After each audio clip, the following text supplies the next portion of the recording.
tinfoil hat. Oh, what the fuck are you guys even talking about? Global controls will have to be imposed, and a world governing body will be created to enforce them. Welcome to Tinfoil Hat. We go deep, homeboy. Eric, open your mind. Drink from the fountain of knowledge. There's lizard people everywhere. That's some interdimensional shit. Wake up, Aaron. This is only the beginning. Dude, you just blew my mind. Are you ready to get your mind blown? All right, welcome to Tinfoil Hat. We are live from the Wise Wolf Gold and Silver Studios. Go to samtripoli.gold. Use the promo code TINFOIL, and you can get in on the personal game for as little as $50 a month. We got a great show for you. We got some Tinfoil Hat favorites here. We're going to get into a little esoteric, a little Hollywood, everything going on. It seems like the perfect time to have them on. They're a power couple of conspiracies.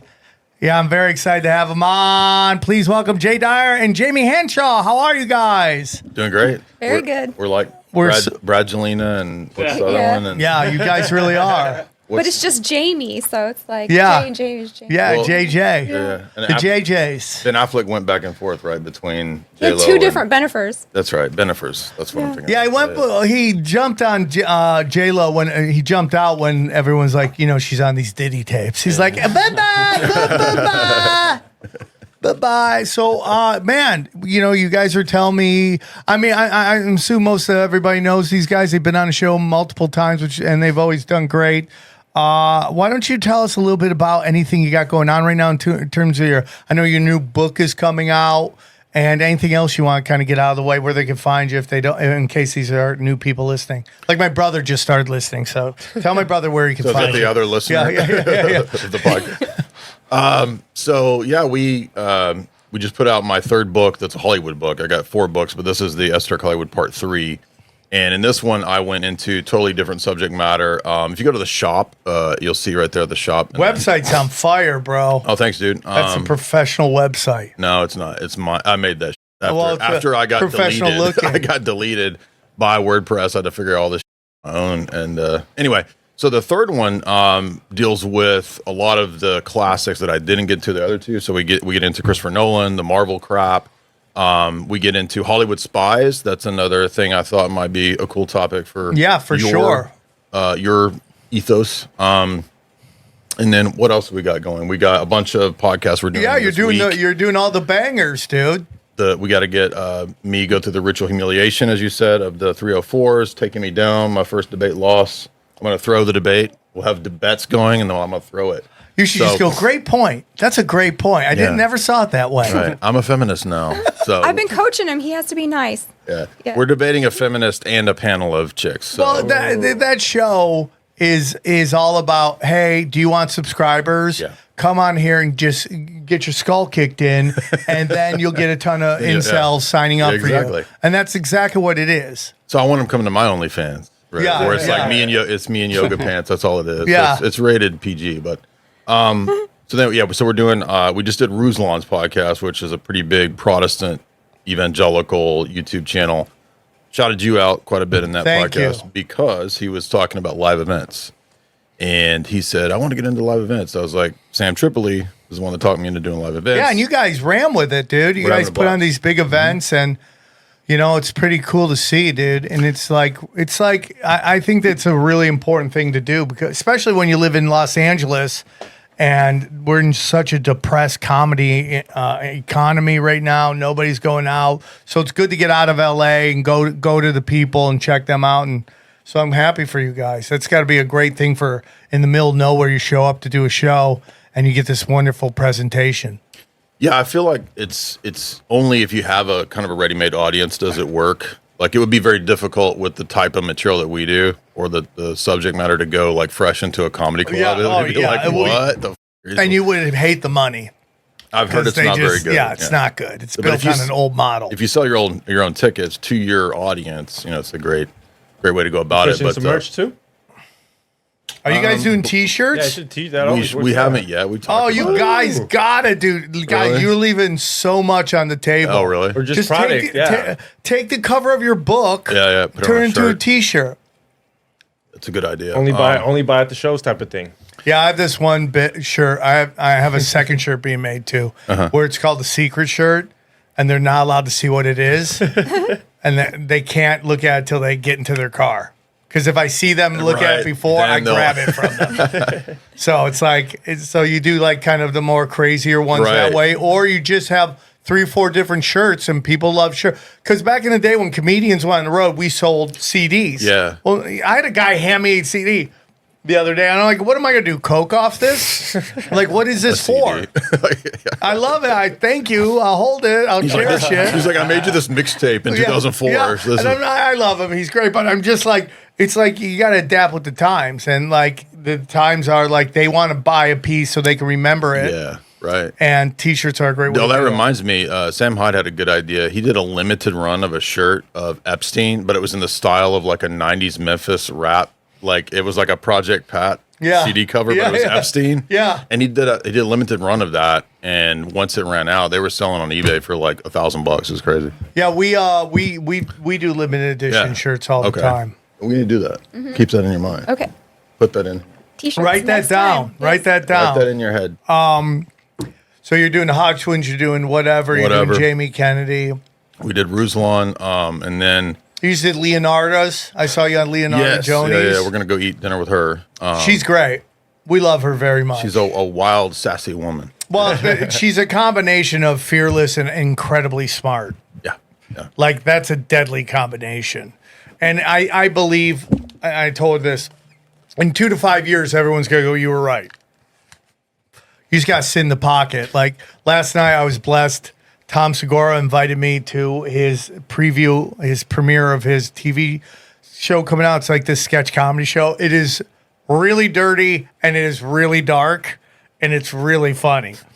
And so I went there, and Christina Pajinski was there, and she ran up to me like, oh my God, I love you. And she would introduce me to everybody as the funniest person on planet Earth. And then she would say, and he's right about everything. And like, that's crazy because I remember going on their show, and dude, I would die for those. They've been so kind to me. I love them. But I remember going on their show a long time ago, debating Russian collusion. Yeah. And they're like, no, Russia definitely. I go, there's no evidence. There's no evidence. Yeah. So to see that how far they've come, That's awesome. you just got to kind of sit in the pocket and weather the storm. That's exactly what when you took us to the Jimmy Dore thing, what last year or year before, like that was eye-opening to see. Like all these left-minded people are basically on the same page as like Alex Jones. And you had like this boomer Larry Sanders looking like Marxist shows up to debate. It was awesome. There was a mega guy and then a Marxist, and then they were hugging each other. Yeah, exactly. So, I mean, yeah, it's crazy to see the shift. Like, I think X played a big role in that. By the way, the comedians played a huge role that people are overlooking. Like, you guys with the N-word magic, you, Leonardo, Sam Hyde, you guys did like Owen Benjamin. you guys did meme magic with the N-word to change the culture. Right, 100%. So yeah, thank you. Yeah. Thank you. And now you can go to the comedy clubs and have your switchblade and get ready to Yeah, attack, get shanked. And it's happened to me. People have jumped on stage and tried to fight me. You had to threw this. Eddie Bravo threw a dude's phone on the roof of the. It was in Florida. That. Oh, you did I that. did that. Okay. Yeah, some guy tried to get smart and he chucked his phone. I've had people. We had a black. I've been at the one at the Comedy Store where you ran into the girls' restroom after that. guy. Yeah. I've had a couple of those. And you even had what was that guy's vampire chicks? Can I say the W word? Yeah, you say whatever you want. Her wigger boyfriend. What was that guy? You can say nigger here if you want. We don't care. Machine Gun Kelly. Maybe you got Machine Gun Kelly in your face. That's what I was trying to think of. Vampire Megan Fox. Yeah, for sure. So, you can say whatever you want on the show. It's like, it's so funny because I put out this video where I beeped the N-word just because I was going to put it on Instagram first. And Instagram's just a whole different set of rules than Twitter. Like, I'm convinced Twitter's going to get bigger and bigger. They just got to solve the bot thing. Yeah, it sucks. That's it. Because the bots are The bots are astroturfing, race wars, Yes. like Yes. anti-Semitism wars and all that stuff. That like that's just so once they figure that out, and I don't know if they're going to be allowed to. Half the discussion at Auschwitz between Netanyahu and Elon Musk was like, "You've got to keep all the bots. You've got to keep. That's the only way we can win this thing. We've got to keep the bots." And so I There's just, only 6 million bots, though, right? yeah, but, It's got to stay at 6 million. yeah. Maybe 8 million bots. You can raise it a little bit. Yeah. So it's interesting, but I think it's the greatest conversation, and I don't know how much to buy into this that they've killed this anti-Semitism bill. Where if you're a business in Texas or a business anywhere in the United States, if you boycott Israel, you can get up 20 years and $1 million fine. Like to me, then they killed the bill. That doesn't happen without Twitter, in my humble opinion. Because there's no other place that you can get in these guys' face because they made a law they can't block you if they're a politician. So you're just allowed to tee off on them. And some of them are on it all the time, and they're just seeing that they're getting big blowback on these ridiculous bills. Dude, I saw a Tucker clip today that blew me away. I mean, I don't watch all the Tucker shows, can't keep up with all of them, but I was watching a Tucker clip today that popped up, and it was like him and Matt Walsh, of all people, like discussing the aid to Israel. Dude, that would have never happened like 3-4 years ago, that discussion. Oh, right? the crazier one, and he had some guy very passionate about 9/11. And he was just literally buying it. It could be an inside job, and he's there like, we got to look into this. And I'm like, was it Tucker. Richard Cage? Let me look him up. Well, I have so our friend who became Orthodox a couple of years ago, he was the producer that got me that slot on the last Tucker show on Fox where I was Klaus Schwab. He's said that, implied that Tucker knows what's going on. Kurt Weldon is the guy. Yeah. Yeah, I think Like a that long time ago. he has A to long play time a ago. game. I think when these guys get really high up, they understand how to slow roll out information. You know, I mean, I don't know if you saw the clip with Tim Dillon going off on Sam Harris. Yeah. Like, that's the most fire shit you'll ever see ever. It's the most fire. Wait, he's there? No, Tim Dillon is just, I mean, it's almost got to be like a fatal blow, you know, on Sam Harris. Yeah, but there's no overlap between their audiences, really. I don't know. I think Tim Dillon crosses over. I think there's a lot of progressives that like Tim Dillon. That are still with Sam Harris, that still watch that guy? Like, those are the last holdouts, you know? Well, I mean, what's the lap over between Rogan and Sam Harris? Every time Rogan overlaps everybody. I mean, I think he's kind of the Venn diagram. Well, I mean, don't know. This Tim Dillon clip is such fire, dude. Yeah, and then Rogan having that, Dave Smith, Douglas Murray debate, that was wild, right? Yeah. You've actually been in another man. I've been in a man. How can you talk about being in a man? And that was like, what? That was the worst debate, man. It was so weak. Well, yeah, because I mean, he lost. That dude lost. Yes. Well, because in a normal debate, Douglas Murray in the past is the voice of reason, Right. and then he's arguing with Appealing to authority. yeah. Well, he's arguing with people who are debating with idealism, Right. like this is ideally what it should be, and like you can't debate on that. But in this argument, Dave Smith is the one who's grounded, and Douglas Murray is the one that's way out in idealism land. Right. And it's like trying to get you not to believe your eyes, your ears, or the wisdom of your experience. Dude, all these people are still using the old Bush line that if you don't support one side, you're with the terrorists. Yeah. It's like, dude, that's like 20-year-old neocon stuff. Nobody buys that anymore. Yeah, So, it's crazy. You're either with us or you're against us, and all the liberals at the time. I don't know if there were progressives back then. It just seems like I never heard the word progressive back in like the 9/11 days. It wasn't until like Obama comes in and then you start getting these really crazy people. That's when the progressives came in, and then they just adopted everything the other side said. Yeah. We love war. If you're not with us, you're against us, and all that crazy shit. And it's like I just think I know that there's a lot of black pills out there, and I get it. I'm a white pill guy. I think we're winning. That doesn't mean that more chaos isn't going to happen, but I think we're winning. Was there a little Tucker laugh? Right there? I agree. Now, do you hit them up to go up, or do they hit you up to come on? when you do The Tucker thing? or any of these shows that you do, like Piers Morgan? We had a friend that goes on there regularly to debate, and then he couldn't do it, and they were like, "Who can we get?" So they asked me, and I didn't know what to expect. I had no idea who was going to be on the panel. I didn't even know the topic until the day of it, and the guy calls, the British dude calls me up, and he's like, Jay, Like Pierce? the producers, Okay, and they're okay, like, we're going to bring you on, and listen, I know that we're British, and you probably think that we're very polite. We absolutely despise politeness, so please be aggressive when you come on.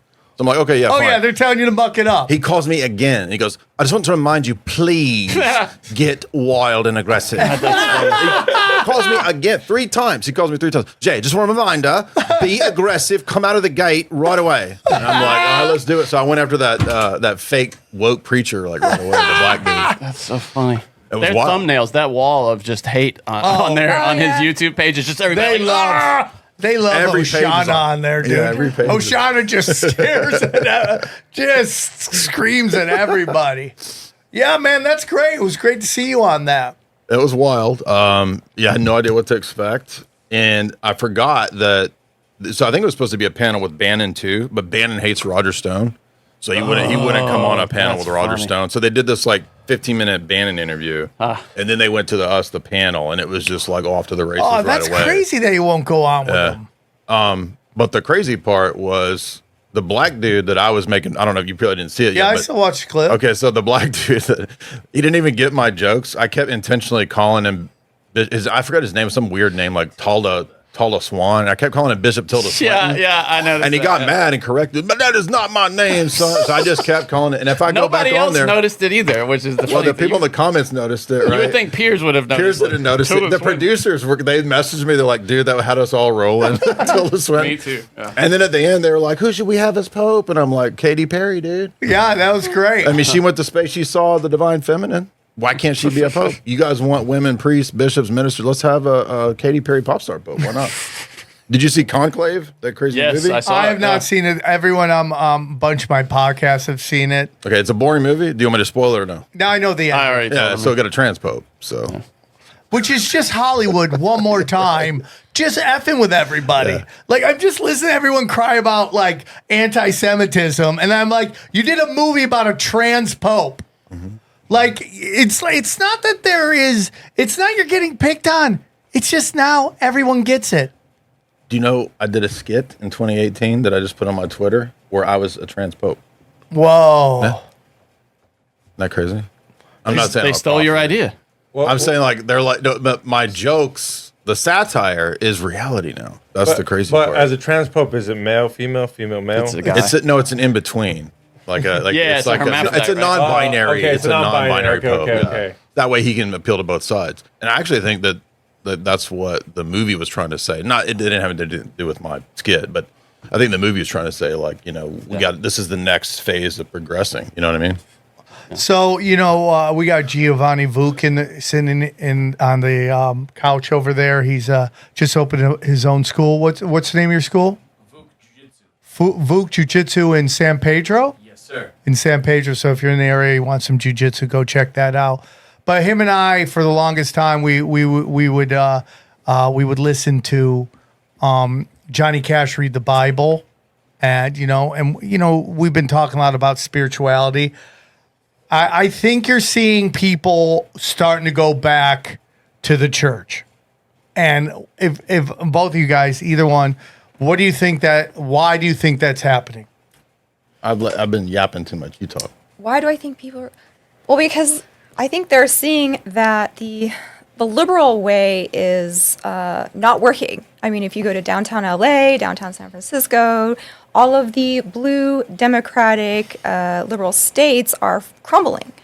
And it's a really sad thing to see because I'm from California, so I love San Francisco, I love LA, I love San Diego. So, and it's all of the places of my youth are just being erased and,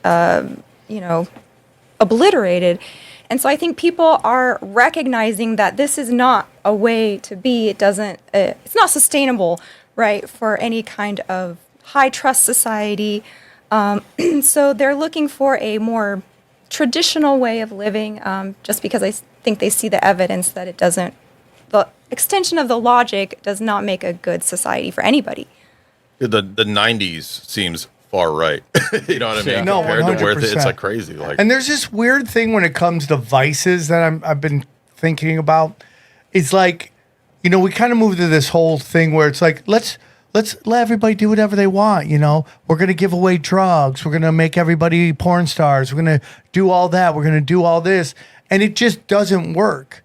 And there's something about, there needs to be some sort of resistance to doing it, whether it's like you have to go somewhere to a shady area, buy drugs, and you know if you get the drugs, you could be arrested, which keeps a lot of people from doing it, right? Morally, whatever. But once you take that away, everyone starts to do it, and they're just not built for that. So, do I think people should be doing a lot of years in jail for drugs? No. But I also don't think we should totally legalize it and let everybody do drugs everywhere they want. There has to be some sort of resistance to it. And again, that's where spirituality comes in. If you're going to keep doing these shady things, you know, there needs to be a moral consequence to that. Yeah, I remember I was watching a video on the way over here. We drove, actually. We didn't fly, but all these videos started popping up warning me about LA. It's like, beware of LA, beware of Santa Monica. Interesting. Where'd you get those? They just started popping up on YouTube. like, you know, that big economics dude, Graham Stephan. He has a huge economics channel. He just did a video about how bad Santa Monica is, where the promenade and all that is, because when he was a kid, she grew up there too. Now it's like 40% of the businesses are gone. It's just empty. Yeah. The whole place smells like bum piss. It's just like, it's terrible. We went there a couple years ago and it smelled bad, but it's even worse now. So bum piss. Anyway, but I'm just, I think you see the effects of living in total vice, and that prompts a lot of people to look for virtue via spirituality, as you said. And there's something about the state, they just want to be a feudal system. They want super rich and super poor, and they don't want any in between. And this Karen Bash that's going on, where the city's about to basically label the burnt down area a nuisance, and which means they're just going to claim the land, which is everything we said was going to happen from the start. Like which a smart city? Is that what they're doing? Smart cities. Okay. That's what I figured, yeah. And the people who have been voting for the Gavin Newsoms and the Joe Biden that are polling that they'd love to have Kamala Harris as a governor and all that stuff, those people are the ones whose houses got burnt down. And did that change any of their views on anything? No. Unbelievable. That's a cult, dude. That's a stronger hold than Scientology, man. That's the crazy. Craziest thing. Yeah. Hey guys, listen, we're all busy and it's really hard to get great meals very quickly. Well, problem solved with our good friends at HomeChef. HomeChef is rated the #1 meal prep company in the world, in the universe, in every dimension of all time. Let me tell you about HomeChef. Hey, y'all. If you're trying to save money, maybe you've limited your dining out. You're not eating out as much. But with the price of food lately, it seems like there's not much of a difference between eating out and staying in. And to make matters worse, there's also so many unhealthy options out there that you have to kind of sort through. HomeChef can help you save money and eat healthier with their fresh, delicious meals that are delivered straight to your door. HomeChef delivers fresh ingredients and chef-designed recipes conveniently to your doorstep to simplify your cooking experience. Users of the leading meal kits have rated HomeChef #1 in quality, convenience, value, taste, and recipe ease. Okay, whether you prefer meal kits with pre-portioned ingredients, quick 30-minute recipes, oven-ready options, microwave meals, or dedicated family meals, HomeChef has everything you and your family need for a hassle-free, delicious dinner. HomeChef has over 30 options a week and several varieties of dietary needs. For a limited time, HomeChef is offering our listeners 50% off and free shipping for your first box, plus free dessert for life. Go to homechef.com/tinfoil. That's homechef.com/tinfoil for 50% off your first box and free dessert for life. Homechef.com/tinfoil. Must be an active subscriber to receive the free dessert. Hey guys, real quick, I'm going to tell you about our good friends at Golden Nugget Online Casino. That's right. So listen, lights, camera, action. The hottest new act in Vegas is coming straight to your pocket. For a limited time, Golden Nugget Online Casino presents the Golden Tour. That's right. Turn your downtime into showtime with performances from your favorite slots, special appearances from daily rewards, and electrifying jackpots. Sign up now with the code TINFOIL HAT. Deposit just $5 and enjoy 500 casino spins on a feature game. Catch the Golden Tour on Golden Nugget Online Casino app and claim your rewards now. Gambling problem? Call 1-800-GAMBLER. Please play responsibly. 21 plus. Physically present in Michigan, New Jersey, Pennsylvania, and West Virginia only. Void in Ontario. New customers only. Non-withdrawable casino spins valid for feature game only and expire in 168 hours. See terms at goldennuggetcasino.com/promos. Ends at 11:59 p.m. Eastern on June 8th, 2025. And we thank them for sponsoring this show. Oh, I see. Okay, I found. We had talked about that earlier, Sam. The nuisance thing. It's if there are more than 1,000 residents who still haven't picked an option in the debris removal plan. So if you don't, then your property will be declared a nuisance. So it's about 1,000 properties or 1,000 residents that would apply to right now. So that's what they're saying. So the thing is that they're just leaving it like that, not picking up all the debris? Well, okay, so this is from KABC. For homeowners impacted by the Palisades fire, the deadline is approaching to choose whether to opt in or out of a government-sponsored debris removal program. Now, anybody with common sense would say if you don't respond, you opted out, right? Obviously. But no, according to the government in this city, if you don't respond, we're taking your I guess. I don't know. That would so be declared a nuisance. I don't. Yeah, it says homeowners who previously opted out but have not yet begun to remove their own debris can still enroll in the program. She said more than 1,000 residents haven't picked. Like I said, if you do not take any action, properties will be declared a nuisance and owners will be responsible for all abatement costs without the possibility of FEMA reimbursement and possibly be subject to a lien on your property. So that's where it goes into possibly taking the property because you owe so much. What they're going to do. Yeah. I don't mean to change the subject. It reminds me though, when you were talking about when you were talking about vices and like those things being weaponized, that was a really good point that Charles made, and I forgot. There's a clip of Netanyahu in like 2001 or 2, and he's talking about. He says, "Well, if you want to change a culture, you just blast." He says, "Blast 90210 and Sex in the City into their culture," and he says, "Hollywood through the toxic culture will change the society." 100%. Just like when they blasted like hardcore porn into some of the Palestinian areas as part of the psyop. You know about that, right? Yeah. That was like a crazy psyop, right?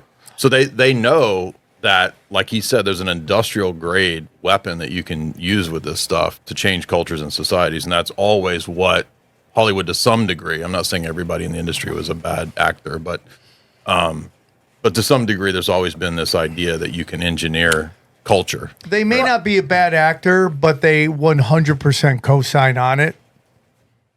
Have you heard about they were giving cell phones and Starlink to the tribes in the Amazon and access to pornography? And all they want to do is just sit around and jerk off all day. And the women are like, all the men don't want to hunt. They don't want to do anything anymore. They're just all grouped around a phone looking at butts. Just looking at butts. And so within less than a year, you've changed this tribe who's been the same for thousands of years, and they're falling apart now because they have access to porn. Yeah, we were talking about it in the last episode. It's like men aren't meant to see this much crotch. Yeah, exactly. We're just not meant to see it.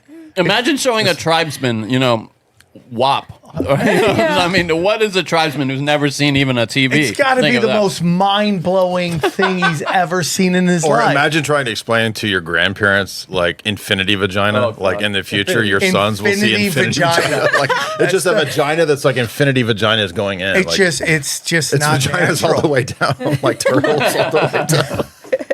Well, let's get into like some Hollywood stuff. I know you wanted to talk about some spy stuff, and I'd love to talk about that. We just had the Met Gala, and like they're just dressing like Minecraft characters now. It's like it's just not even. It's like, who are you? What are you doing? Like, is it like, how ridiculous can I get?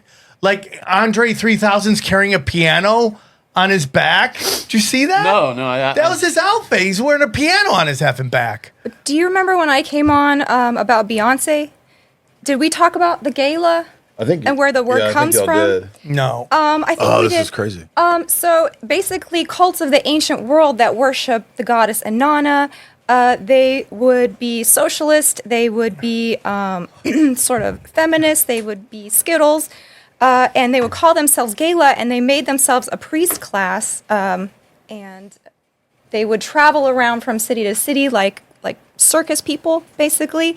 And if you didn't pay them enough money, they would lift up their robes to show you that how they had mutilated their genitals. So what? Yeah, so this is where we get the word gala, because that was the name of the priestcraft that. Yeah, isn't that crazy? That's So they would gross you. They would try to gross you out if you didn't. That was their leverage. Yes, and it was a curse too to see that. So they. I agree. And it was state mandated that you had to give them money. This like troop of like crazy temple prostitute people. Yes, right? temple prostitutes. Yeah. So in the Roman Empire, they were actually like a protected political class.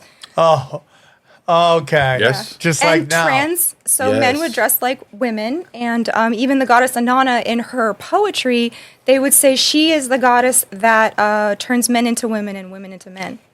Isn't that crazy? This is not as conspiracy. This is from an actual academic, like scholarly text that she read. I didn't believe it when she was telling me this. I was like, what? Mm-hmm.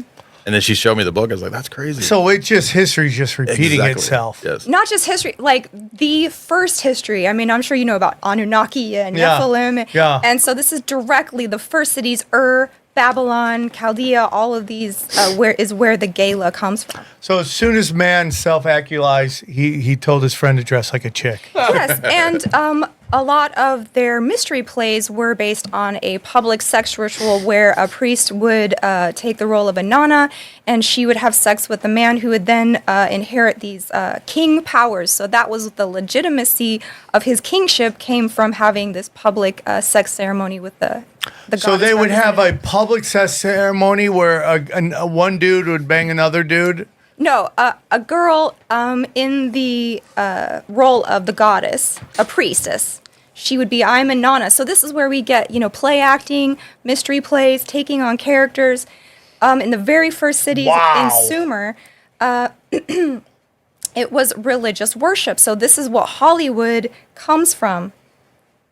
Like the plays were rituals. Yes, initiation and also, for the public to emulate. So every spring, they would have this festival called the Akitu Festival, where the king and Inanna would have their public sex ritual, probably at the top of the ziggurat or whatever. And then all of the people in the city would also go out in their courtyard and bang in honor of this fertility ritual. That is so crazy. Like, that's their Super Bowl? Yeah. Yeah. They're going to show up and watch the king and some queen bang. Yes. Then you emulate it. And the wealth of the city was actually in the hands of the priestcraft because, the ziggurat is the center of worship and wealth. And the social life. And so people would come and bring their taxes or their tributes to the god, and the priests would manage that, so they became the wealth class. So the religions have always controlled the money. Yes. That's so interesting to me.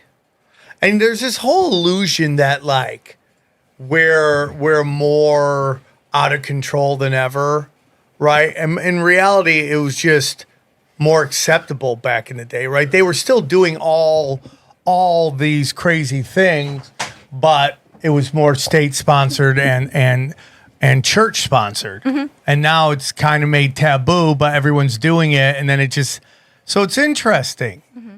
So as a Christian, right, to anybody in this room, I have this theory that the old gods are wanting to come out and play again. Yes. That they've been quiet for a while. They've kind of let, the Abrahamic religions build up everything. And then in reality, the very high powerful people aren't really into that Abrahamic religion. They're more really into these old, whether it's Zoroastrianism or Babylonian, magic or whatever. And that now they're kind of ready, like, okay, we just want to come out and let you guys know who's in charge here. And I think that's why, you saw Satanic Panic in the 80s was kind of the setup to this. The Red Scare with McCarthy set up for this. So when all these people start yelling about Marxists and Satan, that we kind of have this precedence where, look at all those people, how stupid they were back then. You're going to do that again? But I think people are waking up to it. Are you familiar with Lovecraft, H.P. Lovecraft? I've heard the name. Yeah. So he wrote a bunch of horror stories in late 1800s, early 1900s. He was very influential on like Stephen King and all the guys that, Dean Koontz and those people. A lot of movies have been made on the basis of like Cthulhu. That's all from Lovecraft. His whole theory and thesis in his horror, which is based on occult stuff, by the way, is that the old gods are coming back. So you would find Lovecraft interesting. By the way, I put Lovecraft stuff in my third book. Well, and that's what these cults are meant to do, so such as the OTO and the Typhonian OTO. So they believe that the gods are out in space, but they can be incarnated through actual people. And we are noticing that the actual people they are incarnating through are the pop stars, right? So like Beyonce, Katy Perry, Lady Gaga. And what they are trying to do is create something called the new ISIS. And that is linked to feminism, and so they use these ritual goddesses such as Katy Perry in space now. So they think like Whoa, the that's crazy. The energies from Sirius come down, and you can actually use women to channel, exactly. And Katy Perry was a big one back maybe like 10 years ago at the Super Bowl. So if you want to start that story, it starts with L. Ron Hubbard and Jack Parsons. So you know about these guys. Yes, right? of course. Yeah, and the Babylon working out in the desert. Yep. And they said, I saw the goddess and she was riding this great cat-like beast. And I read that, and a couple months later, here comes Katy Perry. That's so crazy. At the Super Bowl on this giant lion in these flames. Riding the beast, yeah, so she's the Scarlet Woman riding the beast. And so they put the Scarlet Woman ritual on a lot of the pop stars, and like we did our Beyonce shows, she's one of the huge ones, right? She's the one that they all have to bow down to. Have you noticed at the award shows? Everybody has to have to thank homage. her. Yeah. It's so crazy. Because there's a hierarchy It's like a priestess, yes. Yeah. Did you see that clip of Katy Perry when she got down supposedly from space and she was crying and she was like, I saw the divine feminine and I contacted the goddess. Did you see that? Yeah. That's crazy. No, she is crazy. Her own family hates her. I didn't even expect her to actually say that though. Like when she came down, like I saw and contacted the divine feminine. In my book Hollywood Mind Control, I do a profile of a couple pop stars: Katy Perry, Britney Spears, and Michael Jackson, and I go back into the history of Katy Perry's family, and her dad is very interesting. Like he was a pastor, but before that, he was like selling acid for. He was Timothy giving acid Leary. out with Tim Leary. Do you know that? Oh, really? Yeah, on record. He says that. Yeah. He was a '60s counterculture boomer dude giving out acid with Tim Leary. Oh, there's always that connection. That makes her concerts now make a lot more sense. Have you guys seen the footage of her on tour? We watched it on Broken Sim. with the giant turd. Yeah, and the lightsaber, weird, like going out there with that lightsaber, just the worst choreo. It's like they didn't. It's almost like a rehearsal, like the first run through of this. It's and here bizarre. You have Katy Perry's halftime show pulled up with the pentagram. So that's, ritual magic 101. You cannot do anything in the occult without the pentagram, right?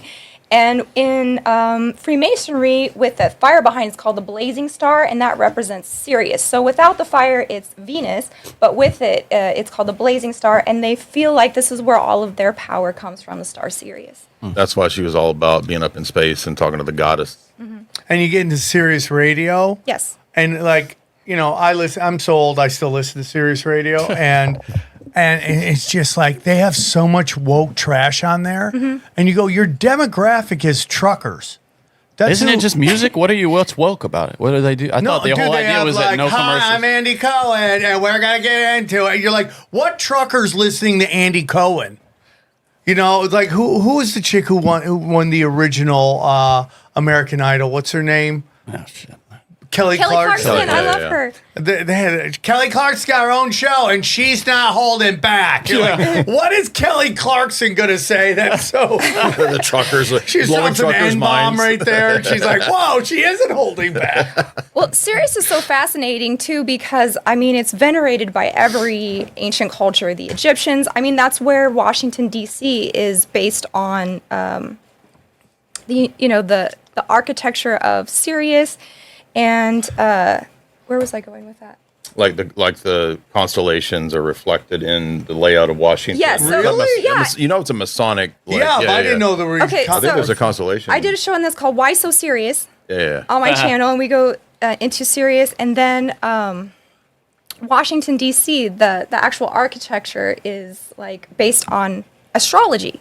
Yeah. And so if anyone wants to argue politics with me, I'm just like, if you don't know what Sirius is, you don't know, because I get that. All of the founding fathers were Freemasons, right? Yeah. And the Freemasons venerate Sirius. So if you don't know astrology, if you don't know these occult ideas about where we get power from, then you don't know. This is also not from a conspiracy text. She surprised me. She read this like 500-page book from an academic on the architecture of DC, because when she first said that, I was like, I believe, there was a Mason that designed it, but when she said it was astrological, I was like, nah, that sounds out there. And then she's like, no, here's the academic text on it. I'm like, there's more astrological incorporation in DC than anywhere else in the world. Yeah, isn't that crazy? Yeah. And this is interesting. So the Egyptian hieroglyph for the star Sirius is an obelisk, a dome, and a pentagram. So Washington Monument, Capitol Dome, and pentagrams all over. And so this is Isis Sirius. In Egyptian, they would call her Sothis, but it is goddess worship. Wow. And actually, in that academic book, he was making the point that that city was supposed to reflect the body of this goddess, Columbia. That's why they call it District of Columbia. Yeah. And then you get into how it's a sovereign territory, along with the Vatican and the City of London. Yep. And just, you know. Dude, have you ever seen Katy Perry's Christian music when she first started? No. So she was on TBN as a Christian pop star. Yeah. Right? So this very young. Yeah. Well, yeah, probably early 20s. Yeah. If you look up Katy Perry TBN, you'll get a couple songs of her playing on there. That's it right there, the first one. Yeah. And she's playing like evangelical praise and worship songs. So I think even with her, they had this like humiliation ritual to go from being this good girl, goody evangelical, and then they turned her into this like massive, ISIS priestess type thing. They love that good girl gone bad. Yeah, trope. exactly. Oh yeah. Because it's so toxic. And then what was her first hit single? I Kissed a Girl. Yeah.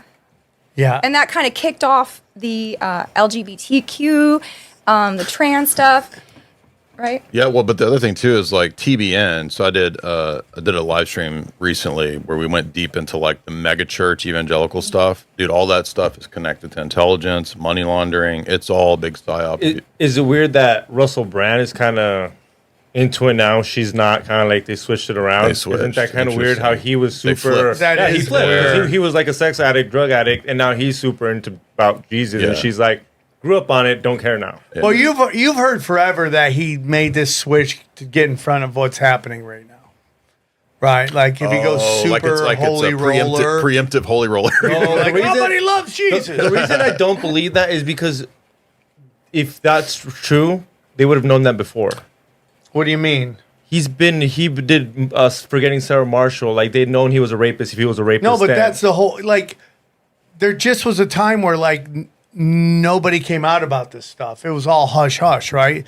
And then the Bill Cosby Me Too kind of started that, right? And then the ball started rolling, and then the CAA took it over, and then they just started like going after everybody in this attempt to drive a wedge between men and women.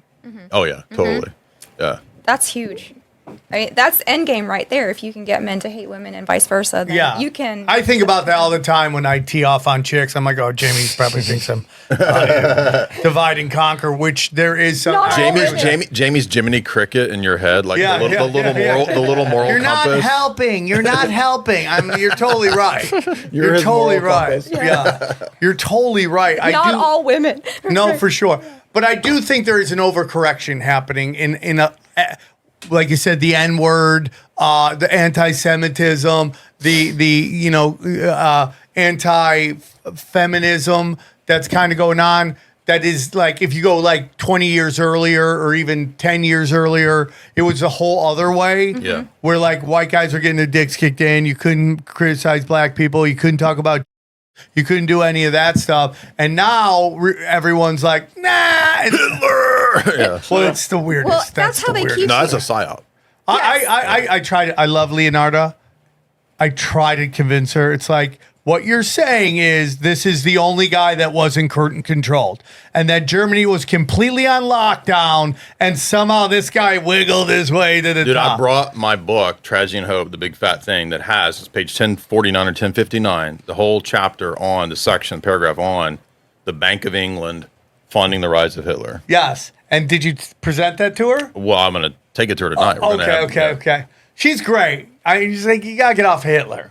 It's never good to get behind that. Well, the whole psyop is vacillating between extremes, right? You have totalitarianism and you have anarchy. Yeah. And if you can get people going this way and that way and this way and that way, then you're off the straight path, which is kind of what our church is called. Orthodox. Ortho means straight. Right, the right way, just like normal, okay? Not Hitler, not not like a crazy trans person either. So just a normal person in society trying to do virtuous things instead of have a lot of vices, and this is where you get, the stable society.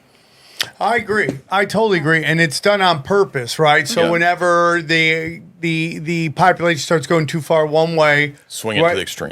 Boom, all the crazies come out, right? So it's like, if we're starting to go, just let people live their life, then crazy trans gonna come and read to your children. So everyone runs back the other way, and then you have this side going up, and then they all run back. Public executions and crazy stuff like that. So we don't want either of these extremes, right? Because we are supposed to have free will to choose. No, I agree. Yeah. I agree. And God did give us free will. I think people forget that all the time.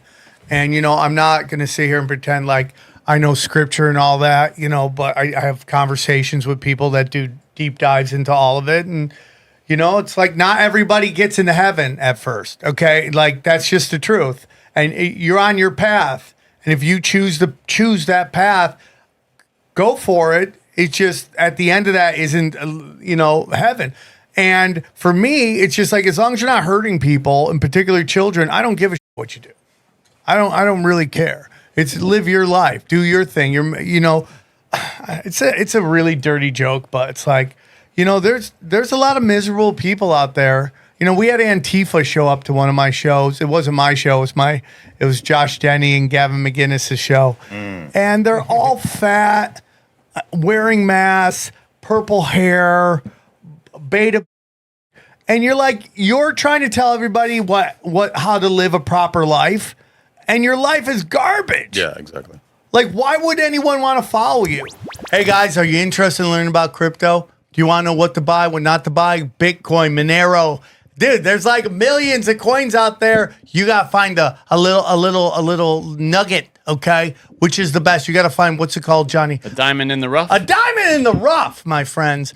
And there's no better person to show you that than James McMahon and Copy My Crypto. Let me tell you about Copy My Crypto. Guys, does it piss you off to watch crypto fly up in price for over a decade and you've still done nothing about it? It makes sense. Crypto is complicated and really boring. Well, here's the good news. You don't need to know a thing about crypto to make money like so many have. The CopyMyCrypto.com membership site shows you the exact cryptos that YouTuber James McMahon personally owns, which means you just copy him. It's like having a big brother that knows exactly what he's doing. You don't need to know a thing you don't need to know a thing about crypto or how to invest. You just simply copy along. So let me tell you about James. He runs the Crypto with James YouTube channel, which has so many more subscribers, and this says 54,000. It's way past that. Okay, he's got a ton of subscribers. In the summer of 2020, he told his viewers to buy 26 cryptos. Had you put $100 in each one, it went on to be worth over 123,000. Of the 26 cryptos, his top pick of the year, the one he singled out, Phantom, went up 692 times. That happens, man. That one call alone has retired a number of people, including guys in their 20s and 30s. Remember, this is public knowledge. You can go to YouTube and verify yourself. So if you'd like to join the over 2,800 members who copy James, then pause what you're doing and head over to copymycrypto.com/tinfoil. That's copymycrypto.com/TFH. Okay. You'll not only find proof of everything I've said, but our viewers get full access for just $1. Yes, you missed out on crypto. Buy a little bit here and there, buy a little bit here and there. But there's over 2 million other cryptos. Do you really think you miss out on all of them? Nope. Guys, don't waste time. Go to the site and read it. Once again, that's copymycrypto.com/TFH. It's ended money worries for so many. It just may do the same for you. That's what we try to do, is just figure out how people are harming themselves and say, stop harming yourself. Yeah. Right? I care about you. You know, love has to have boundaries. You have children. You don't let them do whatever they want. Right? They try. Yeah. But because you love them, you try to correct them in the proper way. So we would say, you know, I mean, if you can say anything on this show, I would just say, you know, I don't hate LGBTQ or anything like that, but I think a lot of problems would get better on their own if people stop putting things in their butt. just on a biological. I'm sure there's something to that. There's some kind of spiritual that goes on with that. But even in health, like just the baseline health reasons, I care about you. I don't want you to get abortion because that harms your body.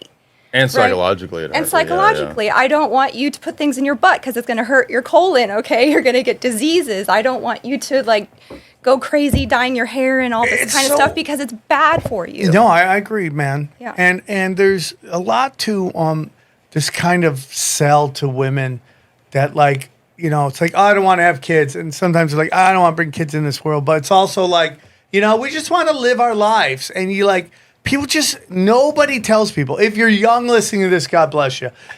The phone stops ringing. And it's not because people don't like you. And it's not because you have no friends. It's just people's worlds get smaller. They have to focus on the ones that had kids, have to focus on their family. People who don't have kids, focus on their work. But the phone stops ringing. It just does.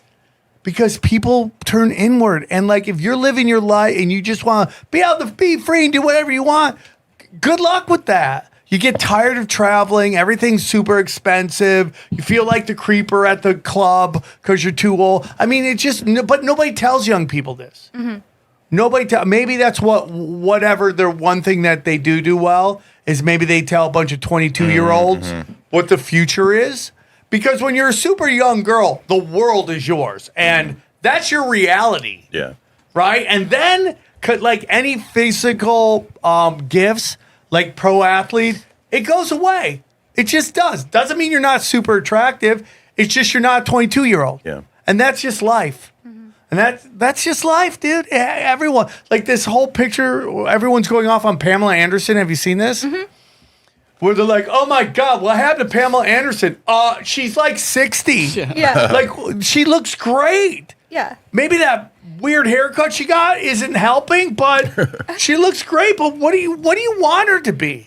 She also lived hard. You don't like that? You don't like that hair, dude? She had a full life. You don't like that? I mean, she looks fine. Dude, how old is she? Yeah. She's like 55 or Yeah, she's not supposed to look like a fuck doll anymore. Yeah, you know? like, what are we doing? It's so dumb to listen to how, like, and especially women are teeing off on her. It's like, what? I think she looks totally fine. I'm surprised that there's been such a reaction. I think she looks good. I think actually. people just don't like the bangs. It's a would. weird look. Yeah, that's a weird look. Yeah, this guy would. Leave that to the Asians. Leave the bangs to the Asians. Yeah. You know? But it's like, it's just the natural thing. So back to Hollywood. Again, I went to this Tom Score thing. It's so dark and it's so funny. You know? But it looks like Hollywood maybe learned some lessons and it's kind of opening up and not trying to shove stuff down our throats. Obviously, Star Wars is still doing it, right? Just like, well, yeah, but there has been some counterbalance to that. It sounds like with Bob Iger in there, because he's just a bottom line guy, and when he sees that all this woke shit's just not working, I think it sounds like he reversed course on a lot of stuff.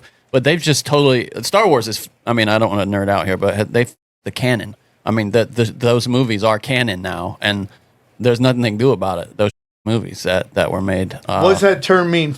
The canon. Well, it's like the canon is like in the biblical sense. These are the official books of the Bible. You know what I mean? Like, okay. This is the story now of the Skywalker. You can't go back and unkill Luke Skywalker. Oh, interesting. So they're trying to figure out. There was a rumor last year that Favreau had this whole plan to kind of unspin it with like time travel or something. I don't know, Jon Favreau. But anyway, is that why Marvel works? Because there's just so many multiverses, they can just. Oh, it's just a multiverse. Don't worry about it. We're still sticking to the real. Died. He can be alive in this one. They've done it, yeah, several times. Yeah, They're screwed. smart They're in a screwed weird too, kind of though, way, because they have Kang as canon, and what are they going to do with that? You know, I mean, he was a great villain. They had a great villain, and they just punted him because some woman chased him for a couple of blocks. Dude, that is the craziest story. Insanity. It's That whole franchise, a video billions. of him running away from her, and they're like, "You're guilty." You're like, "I was running away from her." Oh, the courts are F, Billions dude. of dollars. Do you know what the story he's talking about? Who is it? What's Jonathan Majors. Jonathan Majors? A Marvel. He villain. played the bad guy. He's a black The bad guy, actor. yeah. He played the bad guy, and everyone loved it. They thought he was amazing. Well, you know, he hooks up with this snow bunny. That's the news word, snow bunny. Sorry, Jamie. Snow bunnies. And Let me see if this is he's running from her, and she's chasing him around. Is this somebody he just saw on the street? I think this is No, it's his girlfriend. girlfriend, but things had kind of gone south, and he knew that she was like violent when she's drunk. So he's just, and they were in a car. I think one of these vehicles here, and he's just like, dude, I gotta get the F out of here. And you know how crazy your girl's got to be to leave mid. Yeah, mid car. Yeah, car's still on. There's still cars driving. He's like, nah, I'm out. Yeah. And then he just runs away trying to. And you can see she's on his ass, and he's just like, leave me alone. Yeah, yeah. And she's doing that in high heels, by the way. She's running in high heels. Props God bless to her. you. So he tried to push her in there. Yeah, you can see he tried to like. Look, I mean, he just did a dead ass sprint. It's so crazy. She's People shake- watch this. She's chasing him, and like in her head, it's the Cuba Gooding Jr. Show me the money. Show me the money. By the way, she's doing great She's for high catching- heels. She does not care about a car. Yeah, she about caught a car. Let's not forget, she's also drunk. That's pretty. Yeah. That's a money sprint, dude. She knows the money's coming. Bring me the bank account. How long are they running for? That's a pretty nice. The court's guy's like, hey, what's up, babe? Babe, you She ends okay, up, babe? telling her whole story to those people, and then Look at that. And I guess like somewhere in there, like him trying to get her off of him, she kind of took some marks, and then she just ends up in that closet, like faced. Yeah, I mean, dude. Anyway, it's it's crazy. that. And they were so committed. They had already laid the groundwork, you know, in a couple of shows that he was in, and he was going to be the big villain for like 5 films, and they had to just punt it. That's why they brought Robert Downey Jr. back. Such a desperation move to play Dr. And now Doom. he's gonna play a different guy. He's got to play Dr. Doom. Yeah. I could play a black dude villain. They should bring me in. I do a really good black dude voice. What could I say? Let me hear it. You just want me to do a black dude voice like this right here? Fire. Yeah, I could do that right there. Let me be a villain, man. Hey, right here. I'll be a villain right here. So recently, I've talked about this before, but recently Wanda Sykes goes on. What's his name? What's the TV show we talked about before? Shannon Sharp? No. Wanda Sykes went on. Who's the guy that has a Netflix talk show now? He used to run Saturday Night Live. Oh, John Mulaney. John Mulaney's show. You and Charles were talking about Wanda Sykes. Yeah. Like, because you kind of wanted to get into Hollywood Spies, and like that seems to me. Oh, you said she was NSA? She openly talked about it. That's crazy. She said she's in the that she was in the NSA. Are you And sure? then, yeah, dude. No, I was just thinking that. I thought I had this on lockdown, like Hollywood Spies, and then Sam Tripoli blows my mind that Wanda Sykes was in the NSA. Yeah, it says it. This is even old. This says, did Wanda Sykes work for the National Security Agency? Yeah, she did. Yeah. I found one. Yeah, another one. That's crazy, dude. Former NSA employee Wanda Sykes tells. And it's just 5 years she was in the NSA, and I mean, so is that Marin, whatever his name is, the guy who's going hard in from the other. Myron? Oh, yeah. He was in, I believe, the FBI? NSA. Was it NSA or FBI?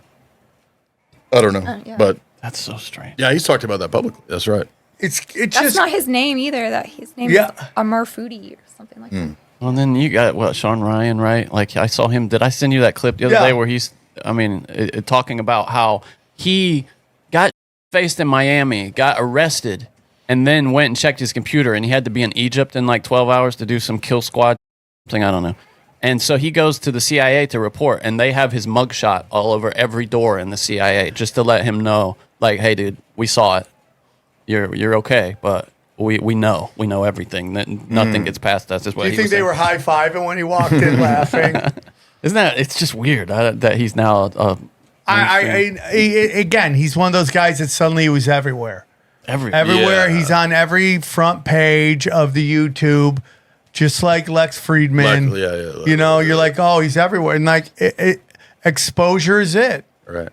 That's how they may blow you up. They blow you up through exposure by giving you the front page of YouTube, putting you in everybody's algorithm on Instagram. That's how you blow somebody up. There's a reason payola was a thing, because it works. Exactly. And they did it back in the old days too, like 30s, 40s, 50s. Those people were recruited into spy work too. They would blow them up. There was just what I put in the last chapter, or almost last chapter of the third book, was a whole chapter on Hollywood spies that's like declassified now. So like stuff like Wanda Sykes, but like older era Hollywood, you know, golden age people like Sterling Hayden was an OSS operative. Julia Child worked for the OSS. I think we talked about that before. But there's a whole bunch of these that only recently the National Archives have declassified. That, oh yeah, by the way, Cary Grant was a spy and blah blah blah. And the new celebrities are the influencers now. So if you have been a tinfoil hat for multiple decades like us, you've seen how hard it is to get an audience organically, just not being pushed by any person or agenda. And then you see these people just like blast like to the top. Yeah. This is your new alternative media celebrity suddenly out of nowhere. Yeah. There's some that are really good though. Yeah. Like one that I don't think is like we've talked about, Ian Carroll. Yeah. I really think he started very slow with very generic stuff, and you're like, oh, I'm gonna follow him because he's talking about Whole Foods, and then he keeps getting deeper, and you're like, okay, and now you're. I think people can blow up, but like some of the people that blow up, it's like, really? Yeah, but here's the whole thing. It's like Wanda Sykes, right? It's like, why her? Well, because she was at the office making everybody laugh. Probably was very magnetic. And they're like, okay. Yeah. And probably she may not even know she did it. Like, they may work people here to like, just, you know, she's going this way at the NSA and someone just goes, and now she's going this way. Nudge. And she doesn't even realize that she's doing it. You know, and next thing she knows, she's got her own show. Bill Cosby's telling her she doesn't speak proper English. And here we are. And now she's huge. She's been to Jeffrey Epstein's island, and she's NSA. I mean, like, you can't be. And guess who? Guess who's all three of those, by the way? Jeffrey Epstein's island. Well, he might not be intelligence, but he is on a P. Diddy. It's Chris Rock. I mean, now you start seeing Chris Rock doing all this kind of woke comedy now. It's like you get the call, dude. You get the call, and that's how you do. You do it through influence, and then he's almost a zombie brand at this point, though. Like, does he have any? Do you think he's still got weight, like among regular people? Like, I haven't heard his name. Chris Rock saved his career when he said, "White people don't hate black people; they hate N-words." Okay, I didn't want to say it again. It shocked you guys the first time. I was like, "Oh my," you know. But. That's what blew him up because he was raw and real, authenticity. And then but then started getting into WAP, you know, and it's just like even, you know, and I know Dave Chappelle seems to come from a different area, but even that stuff's gotten, people are over Dave Chappelle talking about that stuff. What happens to Kanye? I mean, what do you guys MK think? Ultra. I mean, do they bring him back in? Dude, his new Heil Hitler song is actually not that bad. It's like really? Oh, I haven't heard. There's no recovery in mainstream from what he's done though. Like they don't let you back. Did you see the Piers Morgan from yesterday or day before? Yeah, I saw it. Man, yeah. that was crazy.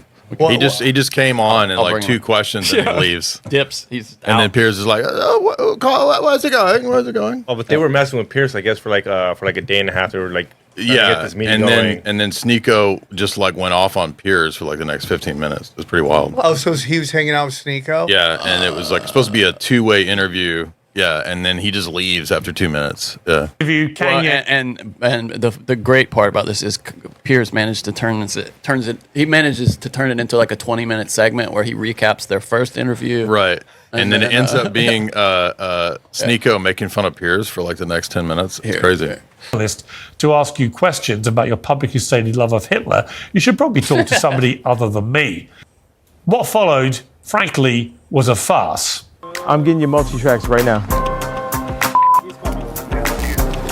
I'm about to step in this interview, but I can hop back on in about whenever it's done.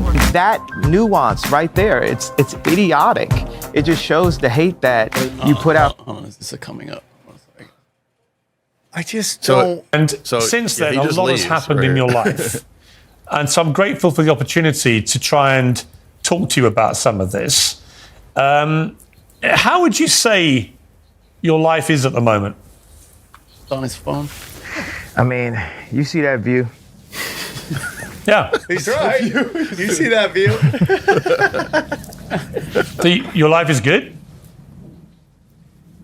Well, judge it on the view as the answer to how my life is. Judge me by the view. Well, the view is Mallorca. I've been there. It's a beautiful place. And for all intents and purposes, you seem very relaxed and happy. That is in direct contrast to your public image at the moment over the last couple of years, led by your ferocious... Well, hang on, let me finish the question. Led by your ferocious use of... No, but I already disagree. It's not in contrast. There's so many people and artists that are championing the idea of someone being able to just express who they really are and have been able to go through the war of being attacked by the banks, being attacked, by the banks. That's the best way to put it, being attacked by the banks and to still be here with this view is, that's the win. So I think I'm in contrast to your contrast. Okay, but the point I was going to make is that I watch what you put out on X. You've got 32 million followers, so you're one of the most followed people. See, wait. Now look right now. You're not going to take. You're not going to take inches off my dick, bro. Like, how many followers do I have? Well, how many is it? I think you could do the study. You got a whole staff over there. I thought it was 32 million. How many is it? You obviously know. Don't help them out. They. I'm told it's 33 million now. So congratulations. There we go. There's the number. Than I thought. No, congratulations. Your information is correct. You're not just some, dude trying to sub. I'm a gift, bro. You know what I mean? Why do all you people in media act like you haven't played my songs at your weddings? Would you like to, just for a brief moment, if you knew you could get right out, just jump into his brain one time? Yeah. Just to feel the madness and then jump right out? I need some of that confidence. Like, God bless me with Kanye confidence. Yeah. I mean, so do you think this is a natural thing happening, or do you think this is some kind of script? I'm starting to think that he just constantly trolls the media. I mean, I don't agree with everything that he says. I think he's a little Lulu, but I also think that he knows to create all of these drama situations just for attention. Yeah, he knows how to play it. Is he? Yeah, but he's devastating his finances. You know what I mean? I'm not saying he's not a little crazy, but I mean, he also knows. What do you think the end game is, though? I guess that's because I've said the same thing, that I think it's tongue in cheek for him, or at least he's like a shit stirrer. Performance art. Yeah, some of performance this art. shit is gross, dude. Like what he was saying about his cousin. Oh, and the pornography he posts, like these weird pornographic cartoons and stuff. Just horrible. I think that. I mean, I don't know if that dick sucking thing was real, but I thought it was for him just to be able to say the F word. Oh.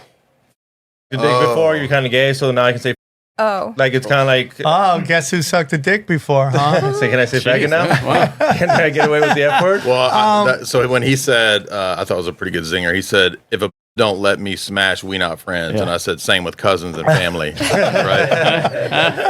He'll never. I mean, it's over. He never is not going to hear that. I think Kanye's on the path to Britney Spears land, like losing.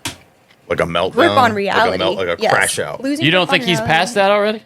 Do you think not like conservativeship level like she is, but well, maybe he's just got too much power to be. They'll give Larry Sanders a conservativeship over Kanye. Now, do you think it will get to the point? Because I've always said Britney Spears and Mike Tyson are very similar. They were just the male and female version, where they were just such a giant part of just the pop culture, and they fell so far that everyone kind of freaked out and was like, "Okay, we got to push you back up.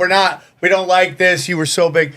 Do you think Kanye gets that? Because Kanye is doing something different than everybody else did. Like, they were self-destructive, whereas Kanye's trying to burn everything to the ground. Yeah. Mm-hmm. He's more of the Joker. It's like a chaos agent, like Joker. Yes. But I do think, in a weird way, some of the things he's trying to achieve, he has achieved.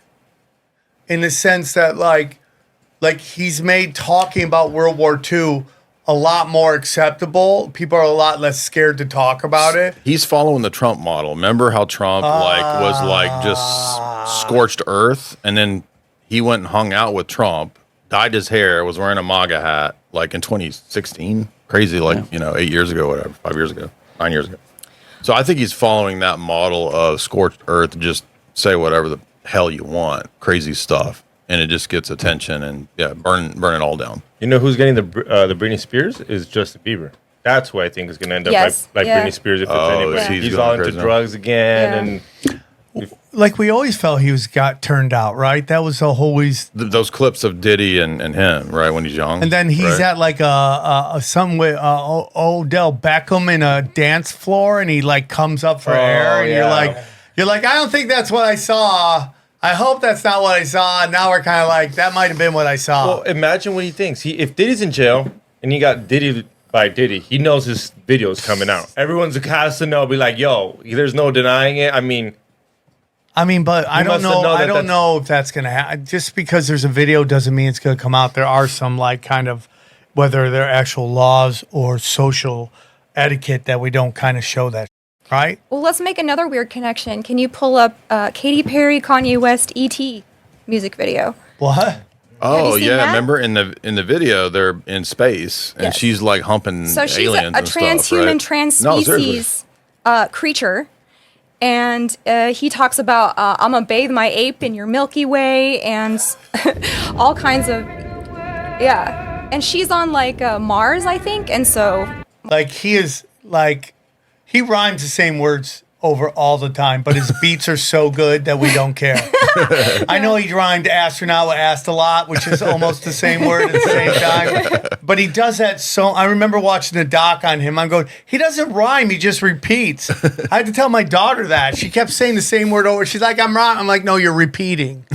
When I say, I forget what a word, but it was along the words of skies. And then she just kept rhyming words. I'm like, there we go, little rapper. I want to apologize, everybody, for playing that song way too long. But what is she saying? Coupling with aliens. So you know, it's Isaac like OTO. Weishaupt, That's the right? OTO. Yeah, of course he knows that. Yeah, so you have him on. So we did a 3-part series on my channel, and that ends with a game show about the history of humans coupling with aliens throughout time. Unbelievable. It's just, I mean, there's that famous painting that like where man came from. And it's an alien, a monkey, and a baby. Yes, like a gray and Bigfoot, and they make a human. Yeah. I wonder how much symbolism they throw in music videos, or they did before that we don't all see the now. time. Because music videos are not a thing anymore. I'm pretty sure if I go back and see some music videos of the early 2000s, I'm like, definitely. My book is full of that. We just did that. We went back and watched. You were on the many music video sets. I mean, were the people around like, hey, we got to get the little alien? No. You had I will tell you that. Not in ours, no. Okay. You had you're underneath Britney's cooch. Yeah, that's your. I saw her magic. That music video saved their career because she was so out of control. And this is kind of when her dad kind of took over right around then. It was like that fight. So she needed to do a music video, and it was based off my a sketch that we made called Fake Heat, where me and my buddy were like, how are we going to get famous? We got to fake heat. So I go down to Home Depot, I get a bunch of Mexicans and turn them into paparazzi and have them follow me everywhere. If you can't make heat, you got to fake heat, bro. And so they took that style, put it into the music video, and it blew her up. It was the first time she won Music Video of the Year. Oh, wow. But that kind of brought her back up, and now she's kind of just like... something's going on. Yeah, she's like crazy. Everyone wanted to make her dad the bad guy. Right. And then it turned out maybe he was right. Maybe she did need lockdown. And she, it's very obvious that she was put through the grinder. Mm-hmm. And it just seems like there's so much of that right there. Like, it is, I mean, it's like very interesting to me. It's like when I was a kid, everybody wanted to be famous. Now it's like famous people are like, what, did you give up your butt? Yeah. Would you molest a kid? Like, that's what it seems like. Like, what evil did you have to do to get that job? Yeah. It's crazy. You know, I don't know if you got to sell your soul to be on the Masked Singer. I don't know about that, but it just, and I don't even know if those stars are slowly fading away. Like, what does it take to get on The View? Not Kelly Clarkson. She didn't do anything bad. I mean, in my head, maybe because I like her. You like her? Yeah. I mean, maybe she. Is there tiers though? Like I have to just give up like a Honda Civic to get on The View. You know what I mean? Like there's tiers to it. Like I don't have to give up everything to get to A-list status. I'm being silly. No, I'm with you on that. I mean, like, do you gotta like? I mean. Yeah. If you're on Antique Roadshow, did you have to kill a family member? right. Like I was in the Gin Blossoms. You know what do you do for that? Those guys, just a Honda Civic. The Mighty Bosstones. They all gave up their B-hole, and now they're like a one-hit wonder. It wasn't worth it. Yeah. It wasn't worth it. Although I think the guy who wrote the songs in Gin Blossoms killed himself. So there you go. There was their sacrifice right there. Illuminati sacrifice right there. That's it. But, you know, and it's like, you go, how much is control? Like, did they control Michael Jordan? And then you start to study Michael Jordan. He went to a team that had a Bulls, which is Bath Mid. Then he had that blood sacrifice that we often talk about, which is his dad dying. Was there gambling? There was like, that would be organized crime debt, right? Yeah, but think about that. Like, think about that. They're telling you that the richest athlete alive, still, because of his sneakers, right? Wouldn't pay off his dad's debts. And he loved his dad. I mean, Michael Jordan is a psychopath. But he's like the lovable psychopath that because he was just so cool to look at. And he glistened and he was just amazing. You're like, oh my God, that's amazing, dude. You know, there was always famous stories of like wives calling their husbands going, listen, I hate to do this, but Michael Jordan wants to bang, so I kind of got to go do this.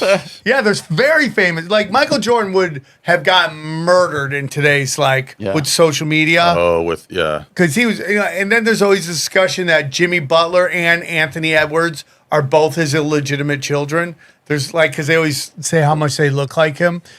So there's that, but you know, I mean, he got caught gambling. Mm-hmm. Do you remember that? Yeah, it's a scandal. Yeah. And everyone's like, I'm going to retire, play baseball. You're like, the most competitive guy in the world's going to take 2 years off to look like an idiot on a baseball field. And it was so close. Obviously, he got busted gambling. Maybe that's where the dad's death comes from. But there's a lot of darkness. Have you done any shows on all the pro sports being rigged? Oh, yeah. Okay. We've had even when Brody was alive, we had that guy on talking about how everything is rigged. To what extent do you think it's rigged? Not everything, but I think probably when you get into the billions of dollars on the line, you know. Right now, do they know who's playing the Super Bowl? I wouldn't be surprised, but I don't know. What's the end game? Is it money from gambling? Yeah, so the organized crime factors have a huge role, right, in wanting to see certain outcomes. Yeah, but it's not entertainment though. It's mostly money from gambling. There's a guy, Brian Toohey. Have you heard of him? You might have had him on. I can't remember. Yeah, but he's written a few books on this. He used to go talk to the players for the FBI. Like the FBI would send him to talk to the players that are new recruits. Because he would tell them, if you get, if they just got drafted, he'd go talk to them and say, look, you're going to be approached and given offers to throw a game, and it will happen. So I don't know how often or extensive it is, but if you've got dudes lecturing the players, you know what I mean? It has to be going on. I mean, we know about the World Series being thrown, so, But Johnny's team used to have a point guard that's now in Miami. Terry Rozier. And how much money is he making? His contract? He's got a good contract. Yeah, so how much money can they offer him to throw game? It's probably got to be something else. Maybe it's sexual blackmail. Yeah. Oh, yeah, that too. He's in some weird ass. He's got almost $25 million guaranteed for next season. So see, but in basketball, I can see how it's about one player. In soccer, football, you can't just blackmail one player because that player really can't. Unless you're Messi or Cristiano, you really can't affect the game as much. You got to do more of the refs. I'm going more refs. Well, I think he would lecture the refs. The refs are very viable in sports where the game's a lot more players involved. Makes sense. Well, what do you guys think about the fact that everyone 2 years ago was talking about how all they want to do is get Taylor Swift to the Super Bowl, and then that script all played out exactly? I think that was a script. Yeah, and then this next year, the Kansas City Chiefs just like they were getting call after call after call after call, and everyone was pissed off about it. And then the Chiefs get to the Super Bowl, get murked, and then the NFL quietly fires 3 of those refs. Well, remember too, a year ago when before all that happened, Jesse Walters from Fox was playing the clip of the NATO meeting where they said, we at NATO really wanted to use Taylor Swift as psychological warfare, proving everything that we've been writing about for 10, 15 years. Literal NATO meetings saying, now they claim, well, but they didn't actually do it. They're openly talking about that they want to do that. That's the very thing we've been saying. It goes back to like Elvis. Elvis worked with the military for propaganda. Duh. So you think they wouldn't use Taylor Swift? Of course they're going to use Taylor Swift. I mean, that's like she's linked in the Democratic Party. All the, Biden crap is like Katy Perry plays the DNC events. It's like totally. Oh, lame. Yeah. You remember Obama's first term. Mm-hmm. She was very heavily Democrat. She would even do concerts and come out with a dress that was like a ballot with the word Obama checked on it. Katie? Yeah. Yeah. So what do you think it is? We've been talking forever on the show about how like they just start doing data on you very early. So what makes someone like Katy Perry pop? Is it that they throw a bunch of them out and they just see who pops? Or is it like very specific? Do you think? What is the process? Because, like LeBron James, right? He has the boule tattoo and, he's associated with... he's been basically busted doing steroids, yet nothing happens to him. Mm-hmm. He's been, linked to P. Diddy, all this crazy stuff, right? My opinion is that they throw up a bunch of people and they wait to see who's the one that pops. And then take over and grab that, keep going. Yeah. I think that makes sense. And also, too, I do think there's probably some, like, bloodline heritage connection. Like, who do you come from? Right, which everybody knows about that in terms of like Hollywood royalty, children of the famous people. Yeah. But also I think there's some like they know about your background, your bloodline, your genetics. I think that plays a role in it. That helps, I think, explain a lot of things. It is crazy how many comedians have like weird military and intelligence backgrounds. Absolutely. That goes all the way. Parents were teachers. But that helped Ice Cube. He came from like a bus driver and a teacher. It's just interesting. It's not everybody, but there's definitely a component of, people that are groomed for that position in the future, I think. And I think it was easier back then because now, social media, you can make yourself kind of famous. Yeah. Where back then, everybody was pretty chosen. Chosen. Like, we're going to let you. Now you can get these ones like our show where it's just pops off because I also think that Facebook is an intelligence operation, obviously, and they have their finger on the pulse of comedy, and they promote really dumb comedy. Yeah. They allow the really dumbest of dumb to get seen by everybody while putting their finger down on. But even Leonardo, though, she's like super funny comedy, but she does something that I think they like too, which is she mucks it up. Like she pisses people off. So you're either dumbing people down or pissing people off. That's what they like. Mm-hmm. Like my pronoun bit blew up on the internet because they knew it would piss people off. Yeah. And speaking of, by the way, the next Sam Hyde Show episode that we're writing right now is going to deal with sports and sports social engineering. What are you writing for him? What do you guys write? His rants? Yeah, well, in part, yeah. So there's 2 or 3 of us that write, and then Sam kind of takes all of our page and then kind of adds his riff. So it's like a collaborative vibe, I guess you could say, to use the Zoomer speak. Yeah. So can we collab? Yeah. So like the first episode, like he reached out, he's like, I want to do a 20, 30, 40-minute show where it's just straight up like me ranting on, social topics, issues, books, etc. So we just sort of throw out like the hot topic of the time or the day. The first one was back when Elon had all that H-1B visa drama going on. So we attached it to that. Yeah, I saw Dear that. Elon. Then we did Dear Vivek. Yeah, Dear Elon was like 20 million views across platforms. It was crazy. Then we did Dear Vivek. And then we did Boomers hasn't come out yet. That was going to be funny, making fun of Boomers. But so, yeah, it's like a collaborative 3-way thing, like 4-way thing. Writing. That's great. It's fun. Do you live there or just like you just No, send it's just notes? all like I think, when I went up there and did PGL with him last year, his podcast, we had a lot of fun. hung out with him and Nick and vibed. And so I was like, hey, Alex is kind of like in limbo in terms of the fourth hour and what's going to happen with InfoWars. It's still limbo. So I'm like, I'd like to, pivot. I've been wanting to pivot more in the comedy direction for a long time. So he was like, yeah, let's talk about Sam Hyde Show. Let's start doing that. So the first one was like a huge. That's great. So I'm loving that. He's huge. It's crazy. Like even like the number. No, physically he's huge. No, too. dude. Like, yeah. So people thought I was some kind of like midget from pictures. They're like, oh, we got Dyer. He's under 5 feet tall. Like, no, dude. Sam Hyde's like 6'6". Dude. Yeah, he's dude. like this beast. He's a giant guy. So he would go up during the BLM stuff and just say the most anti-BLM stuff in the blackest part, and no one will go on stage because he's a fucking Nephilim. Yeah, Stein is a pretty big guy too, and he's fearless. Yeah, he's fearless. Yeah. He's just Stein fearless. Culture jamming, I love that. Yeah, I do. I think it's very funny. It makes me laugh. Yeah, a lot. Let's get into something real quick. Yep. Trump, Jesuit, right? Like his kids all went to Jesuit schools. Do you think you don't think he's a Jesuit? I wouldn't think so. I thought but he maybe was. you know something I don't know. Well, I've heard that his kids both went to Jesuit schools or Jesuit trained. I could be wrong, but I've been assuming this for a long time. Interesting. Then he's into Zionism as well. What do you? Well, he just threw in that picture of himself as the Pope, jokingly, but I don't think that's off the table for him in his mind. He's throwing his hat in. Yeah. Let me run it. I'll be the best. Yeah. I'll be the best, Pope. Yeah. Make the Vatican great again. It's gonna be wonderful. Make me the Pope. Is that blasphemous to you? No, I don't like the Pope. So no. It is crazy. My girlfriend's and she's like, "Oh my God, the Pope died. I'm so sad." I go, "Why?" Yeah. What? Like he like runs a giant empire.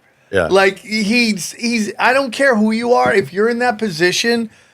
I just told you like 10 minutes ago I did a non-binary Pope skit, and you're like, does that offend you? Yeah. I was like, yeah. I'm looking for the trans. I'm just joking. Yeah. No. No, it doesn't offend me. I think it's funny. I mean, Trump is just like a Kanye, just like a wild card, dude. It's just, you don't know what you're gonna get. Yeah. And even when you think like, okay, it's totally Zionist, and then he'll like throw out he'll retweet the Sachs dude like going off and critiquing, Zionist stuff. I mean, so that's how I know nobody controls his Twitter or his social media when you post stuff like that. Because anybody would tell you like, hey, that's not a good move. There's a couple people that are Catholic. Maybe we shouldn't run that. It's not that funny. He's like, nope, I'm doing it. And that's how I'm like, this is Did all you hear Shane Gillis's story about going up to Trump's suite at the Super Bowl? No. Oh, it's so funny. Him is by his Super Bowl just drinking, and they look up and there's Trump's suite. Shane's like, let's go. They're like, why? He's like, no, Lyric, let's go. So they walk up, right? They walk up, and like all of his Secret Service love Shane Gillis. Who doesn't love Shane Gillis? This is while he's president. This is at the Super Bowl. Like the last Super Bowl. Yeah. Okay. And they're like, oh, look, the retard guy's here, right? So they come in, they walk him in, and they're in the suite. And Trump walks up to him and goes, hey, how are you? This is blah, blah, blah. He goes, do you guys want to meet the head of FIFA? And he's like, what? He's like, do you want to meet him? Hey, you, get over here. Infante, right? Yeah. He calls him over, and the guy's like, this is like, he doesn't even know their names. Like, this is the head of FIFA. They're only here because I told them they have to come here. And then he just walks off. So he leaves Shane Gillis and the FIFA guy just like intermingling with each other. He made me meet the head of soccer. So strange. Right? It's so crazy, dude. Yeah, man. Well, Jesuits are, longtime CIA associated connected since the Cold War. And that's the Wim Hof book is all about the CIA kind of making an alliance with the Jesuits under the guise of the Cold War. We got to work together. So they made the Roman Catholic Church into a form of American soft power. So that's on record. We know that. But I also think that like they're just known for having like the most prominent universities. Georgetown. These schools are Jesuit schools. Clinton studied under Quigley at Georgetown, if I recall. So those are Jesuit schools. They're tied to the CIA. It's going to be a natural overlap. But I don't know that doesn't make Trump like a Jesuit or, necessarily under that, because I think you've got these competing mafias and factions. You know what I mean? Do you think what is it? He said he studied what was the school? Kabbalah? There is somebody sent me that quote out of his early books, one of the 80s, books from the 80s, and he's like, it's like the first page. I haven't read the book. Here's my Kabbalah teacher. It's like I went to the Kabbalah. It was the best Kabbalah. I probably made it the most famous, best Kabbalah. I'm going to improve on it. We're going to make Kabbalah great again. By the way, I forgot in the impression. I had a buddy who called me up when I was working on this, and he's like, "You're missing his slurp, his breathing slurp." And I'm like, "What?" And he goes, "Yeah, listen." And he'll talk about this, and I go, Kamala probably can't count. I don't know if she can count. And he'll do that breathing thing. And I was like, that's the missing thing. I needed the slurp. Yes. Sounds like a robot trying to breathe. But there's no better way to get laughed than a Trump impression. People love Trump impressions. They just love it. And now everybody's got one, and they're all pretty good, actually. They're all great. Everybody's got one now. He's already made America great again. By his voice, yeah. Power structure of the world. We'll end on this. Power structure of the world. Like, what do you think is power structure? Because right now everyone's like, they run everything. And I personally think they're middle management. I think there's people above them going back to these old gods, the Babylonians, the black nobility, whoever those old Babylonian banking families, the 13 families. What are your thoughts? So I've been reading a bunch of stuff on the Rothschilds lately, a bunch of stuff on the history and the founding of Israel. I was supposed to debate a big YouTuber guy on this topic, Red Vaughn. We had a debate coming up on CIA, Western support, Western intelligence, Mossad support for ISIS, Al Qaeda, all that. He backed out of the debate this week. So I was really looking forward. Andrew? Yes. I really wanted that debate. He backed out. So anyway, but that he looks like a stereotype. You're like, if you had to draw it, you're like, that's what they look like. I wanted the debate because it's a topic I've been studying for like 10, 15 years, the Western support for ISIS, Al Qaeda, all that in the 1979 conflict. British Empire, we talked about this last time. You changed my British spies, all of that. That was a great episode. So the British Empire, which kind of was a Rothschild-ish sort of entity to a degree, not totally, but they had a large amount of power. They set up the nation-state of Israel, I think, for geopolitical reasons. I agree. That's what I think. Shout out to Richard Grove, by the way, who found an 1860s Moses Hess book where Hess says, prior to political Zionism, that the Rothschilds were interested in setting up a nation-state of Israel. So political Zionism is post-Rothschild plan for the Middle East. Oh, that's interesting. Yeah, people didn't... But it's about trade routes. And yes, and that's what it's all about. Geopolitics. It was about oil back at that time, and the British Empire. Well, not in the 1860s, but in the early 1900s, they figured, there's a lot of oil over there. Maybe we need to go scout it out and find out. So they wanted an outpost for the British Empire. Even the Jews got used in that situation because they had the mandate to go out there. So yeah, at the higher level, at like the Rothschild level, they don't care about. Yeah, they don't care about those people. I mean, they gave them all the shots and lockdown. So I did a space on this. I had like 5 calling in saying everything that we're saying. Like Andrew Meyer, shout out to Andrew Meyer who made the Alex Jones video game. He calls in and he's like, these guys are all like using the people as chess pieces. You inject a foreign ethnic group into an area, create a powder keg, right? And then you give them all the money and all the power and all the guns, and they clean out the indigenous. And now you get the Greater Israeli Project, which is just simply controlling trade routes. When Iran says if World War III starts, we're going to shut down this river or shut down this canal, and oil's going nowhere, that's very powerful. Yes. You want to control that stuff. Yes, exactly. You want to control the Suez Canal or make your own canal. Dude, I just read Eddie Bravo when I was on his podcast last time. He was like, you got to read John Stockwell's book on CIA in Angola. I didn't know anything about the CIA in Africa. So on the way here, I read that whole book, did a podcast, did a talk on it a couple nights ago on my channel. And everything that you just said John Stockwell, who came out as the head of the CIA Angola program, said that's all it was.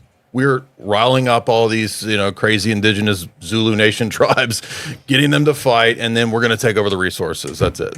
That's simple. And it was the Kissinger plan. It was all Kissinger's plan. Kissinger called the shots all throughout the 70s, not just with Gladio and like a lot of stuff's coming out that Kissinger was just like running the freaking world, dude. He was telling everybody in Italy what to do through Gladio, the Vatican Bank. Then he would be like, okay, here's what we're going to do in Africa. Everybody in the CIA, you do what I say. Basically just running the CIA, just everything, telling them, go destroy this place. No, go destroy this place. Then we come in and take it over. How big is the pineapple that they're shoving up Henry Kissinger's ass right now in hell? How big is that? They're just getting a T-shirt going and just launching mega giant monster pineapples into his ass. Or he's coming back and he's blowing donkeys in Tijuana. We don't know. But there's got to be something. I do believe there is something. I know you guys probably don't believe reincarnation, but there's some kind of something. Well, that life review can't be fun, can it? Oh, dude, he died how long ago? He's still going through it. Every single person that he over. Did we not talk about anything you want to talk about? Was there anything left you want to talk about? It was a great conversation. It was loosey-goosey. Yeah, absolutely. Thank you so much, man. We have the most fun, I think, coming on you guys' podcast. Thank you. It's just a blast. Thank you. If you go to the shop, you can pre-order the book, part 3. Signed copies at my website. Of course, we do have the same publisher as Whitney Webb. So Trine Day, shout out to Trine Day. You can get Esoteric Hollywood 3 right there. It will be 2 months. So don't expect or fuss or me. It's going to be 2 months before the copies actually come. But all copies from the website are signed. So you can get them right there at that link at the shop. And just check out Sam Hyde Show. Next episode will be on his Twitter popping up. I want to go on his podcast so bad. I just got to make it happen. I think you would be a perfect fit. Yeah, I love him. Yeah. I think he's great. When he came on the show, I didn't exactly know who he was, so I don't feel like I gave him the amount of love he deserved. We still loved him. He made us laugh so hard, but... You were telling him, you were like, what about you in stand-up? And he was like, I'm still iffy on whether or not it would work for what I do. And then he went and hung out they did a podcast with Shane Gillis, him and Nick. And then Shane Gillis was like, you need to do stand-up. Yeah. So then Sam wrote out a whole thing. We went and saw Sam in Tallahassee. Dude, it was great. It was great. He's it was great, really funny. dude. It worked. And he's fearless, and his fans love him, dude. It's great. Jamie, anything you want to push? Anything you want to say? I'm excited because a producer reached out to me to make a documentary off the talk that I do when we do our live shows called The All-Seeing AI. So look for that. Oh, that's awesome. Congratulations. I hope it happens. Kick butt on that. That's great. And Giovanni Vuk, who sat in the back, nice enough to join us. Again, go to Vuk Jiu-Jitsu. And if you're in the San Pedro area, grab yourself a little jiu-jitsu lesson. I love it, especially if you're young, dude. I would love to put all my kids in jiu-jitsu. I don't know if they have the mind for it, but I'd love to do it. All right, let's break down the episode. All right, let's get into it, guys. What do you guys think? What do you expect from Jay Dyer? Jay Dyer was crushed. It was a loosey-goosey interview. It was fun. You had friends in.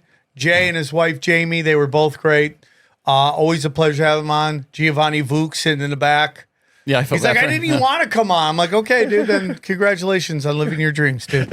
Yeah, Jay Dyer is doing this thing now that just didn't exist really when I was a kid growing up, and I wish it had I would have been a real fan of his. He's kind of championing Christian ideals, of a certain persuasion, and I just like that. I like seeing people be kind of fearless and going out there and saying what they believe. It was just really out of fashion, and there was no platform for it too. Obviously, in the '90s and the early 2000s when I was coming up, but I think again, it's a good thing. We're gonna have. We talked to Derek Bros. There's a lot of tech stuff going on there, but I think at the end of the day, whatever you want to hate about social media, and I get it, but it has allowed discussions that weren't allowed before to happen, whether the powers that be want them to or not. And totally, I love that he's going on all these big debate shows because he does have so much knowledge. He has so many footnotes. And then his wife is even better. She's like, yeah, and then there's this. He's like, I didn't want to believe that, but it's true. And you're like, damn, dude. No, dude, it used to be crazy back in the day. Oh, no, the best part is when you're on YouTube and you watching your little whatever they promote to you, and then you're like, wait up, we just had him on Tinfoil Hat. Is he on Piers Morgan? Yeah. And you're like, holy, goes hard on the balls over there, and he told us what they expect when you do shows like that. I love that. Call you up. You can go nuts. You know that, right? Hi, just remind you, go crazy. You think you would get the same call, Sam? What? You think you would get the same call? You think they'd still tell you, hey, They don't Sam? have to tell you. Well, they probably, if they actually did any research on me, they probably would be like, we don't have to tell him that. He's full of energy. But Yeah, if you got a call, it'd be like, yes, well, I'm sorry, sir, but we're not going to be able to have you on Can you Piers pull it Morgan. back a little bit? No. Pull it back a little bit. We've had to cancel. We've had a change of plans. Yeah, you're getting a little too hard on the Jays lately. Sorry about that. But let me just say this, is I wonder if because of the topic of discussion, they thought they might be a little too calm. Like you get 4 people talking about religion and the Catholic Church. There might be a little bit more reservation going on there. Yeah, possibly. You know, so maybe they're like, I bet they I do know it we're every time. talking about your Lord and Savior, but muck it up, please. Muck it up. Hey, can we give you props again, Sam? Creating live events. You got the props. I'm giving him the. Well, the guy who should get all of the respect is Doug Stanhope. Doug Stanhope was the first one to go, I don't need to play your comedy clubs. I'll do my own thing, do my own ticketing, and do it myself. And I remember when my friend Brett Ernst was like talking to him and congratulated him on how he did it. And Doug was like, you could do it too. You just got to have the balls to do it. Yeah, but you got, for stand-up, but you got people not doing stand-up. You got people doing live podcasts. I don't really know what Jay Dyer's doing at his live show. I'm sure he's killing it. They have a but crazy that's what I'm saying. live show. It's not comedy. It is an event. It is an all-day event where like Jamie does her stuff, Jay does his stuff, and then Jamie Kennedy does some stand-up at the end, which is or I'm not sure what the order is, but that's a really smart show. Like at the end of Doom Scrolling, I always end on funny sketches, funny videos. You're the one of your favorites, yeah. Yeah, because you want them to leave laughing. Yeah. You don't want to drop some heavy stuff on them and then have them all get angry, leave angry. You want them to have a chuckle at the end and leave. So it's a brilliant thing. And then, once again, Sam telling people what they need to do, the oracle. Sam Hyde's like, yeah, Sam told me to do it. I'm like, there we go. Put another guy on my ledger. Huh? Oh, didn't you just, one of your guys on your main ledger just have a premiere? Yeah, I went to Tom Segura's premiere. Tom Segura is me if I was smarter and dedicated. Like, he is another dimension of me. Like, Tom and I's sense of humor and Christina, we totally align. Like, we get each other. Like, we laugh. Like, there's nothing, no holds bars with them. When you watch Tom Segura's new show, you're going to love it. I want to talk about Unbroken Sim, so I don't want to go too deep. Where's it airing? Netflix. It's, yeah. And I'll get into the whole thing with you on that. We're going to record that after this with Xavier Guerrero making an appearance. Returning. Yeah, everyone loves when Xavier's on the show. So it's good to see. It's good to see people not needing systems to work. It's good to, there's always going to be some kind of gatekeepers. There's going to be some kind of person who decides whether you get the exposure or not, but you can work and you can make it happen. You just gotta find out what you're best at and what your energy is best at. And like, maybe you aren't a podcaster. Maybe you aren't a content creator. Maybe you're better with your hands and building. Like, there's something out there for you. In a weird way, hairstylists have always been kind of independent. They're renting that chair. That's how they make their money. They rent that chair. So, well, dude, you're always saying it. Just put a camera up, and it's gross that we've become that kind of society. But some of the most popular channels, the guys aren't even talking. It's just people who have a trade that they're good at, and they film it, in relatively high quality. And people just want to see. People like to see people do things that they're good at. It's something we like as humans. There's a guy that repairs cars. I don't repair cars, but he does it in such a cool way, and he records it in the edits, and I'm following that. Like Rich's Sean rebuilds. Burns, I told him, dude, he takes old junk and redoes it. I'm like, dude, you need to film yourself doing this. That would blow up on YouTube. There's one guy, and this is not somebody necessarily who's talented, but just takes. I see it all the time. It must be the most popular thing on the internet. He just takes a lead ball, I assume it's lead or steel or something, and heats it up really hot, and then just drops it onto different things, and it dominates Instagram, Facebook Reels, or whatever the equivalent is.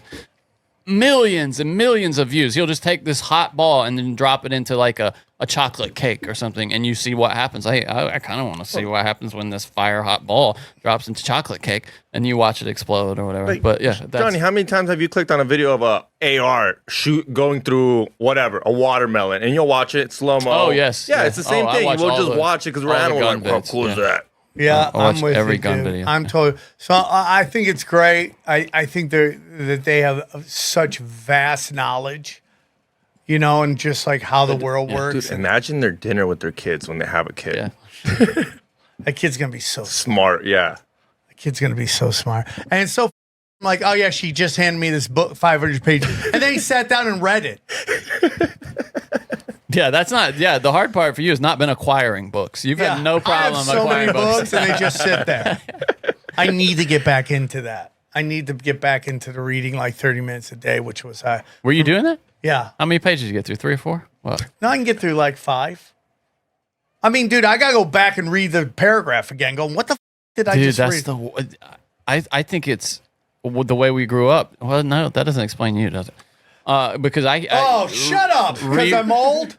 Well, no, I mean, I was gonna, short attention spans because that problem of needing to reread shit is like. I'm gonna drill that into them. How do you do it though? They've already tasted the seduction of iPad. Yeah, but they're gonna read. They're gonna read.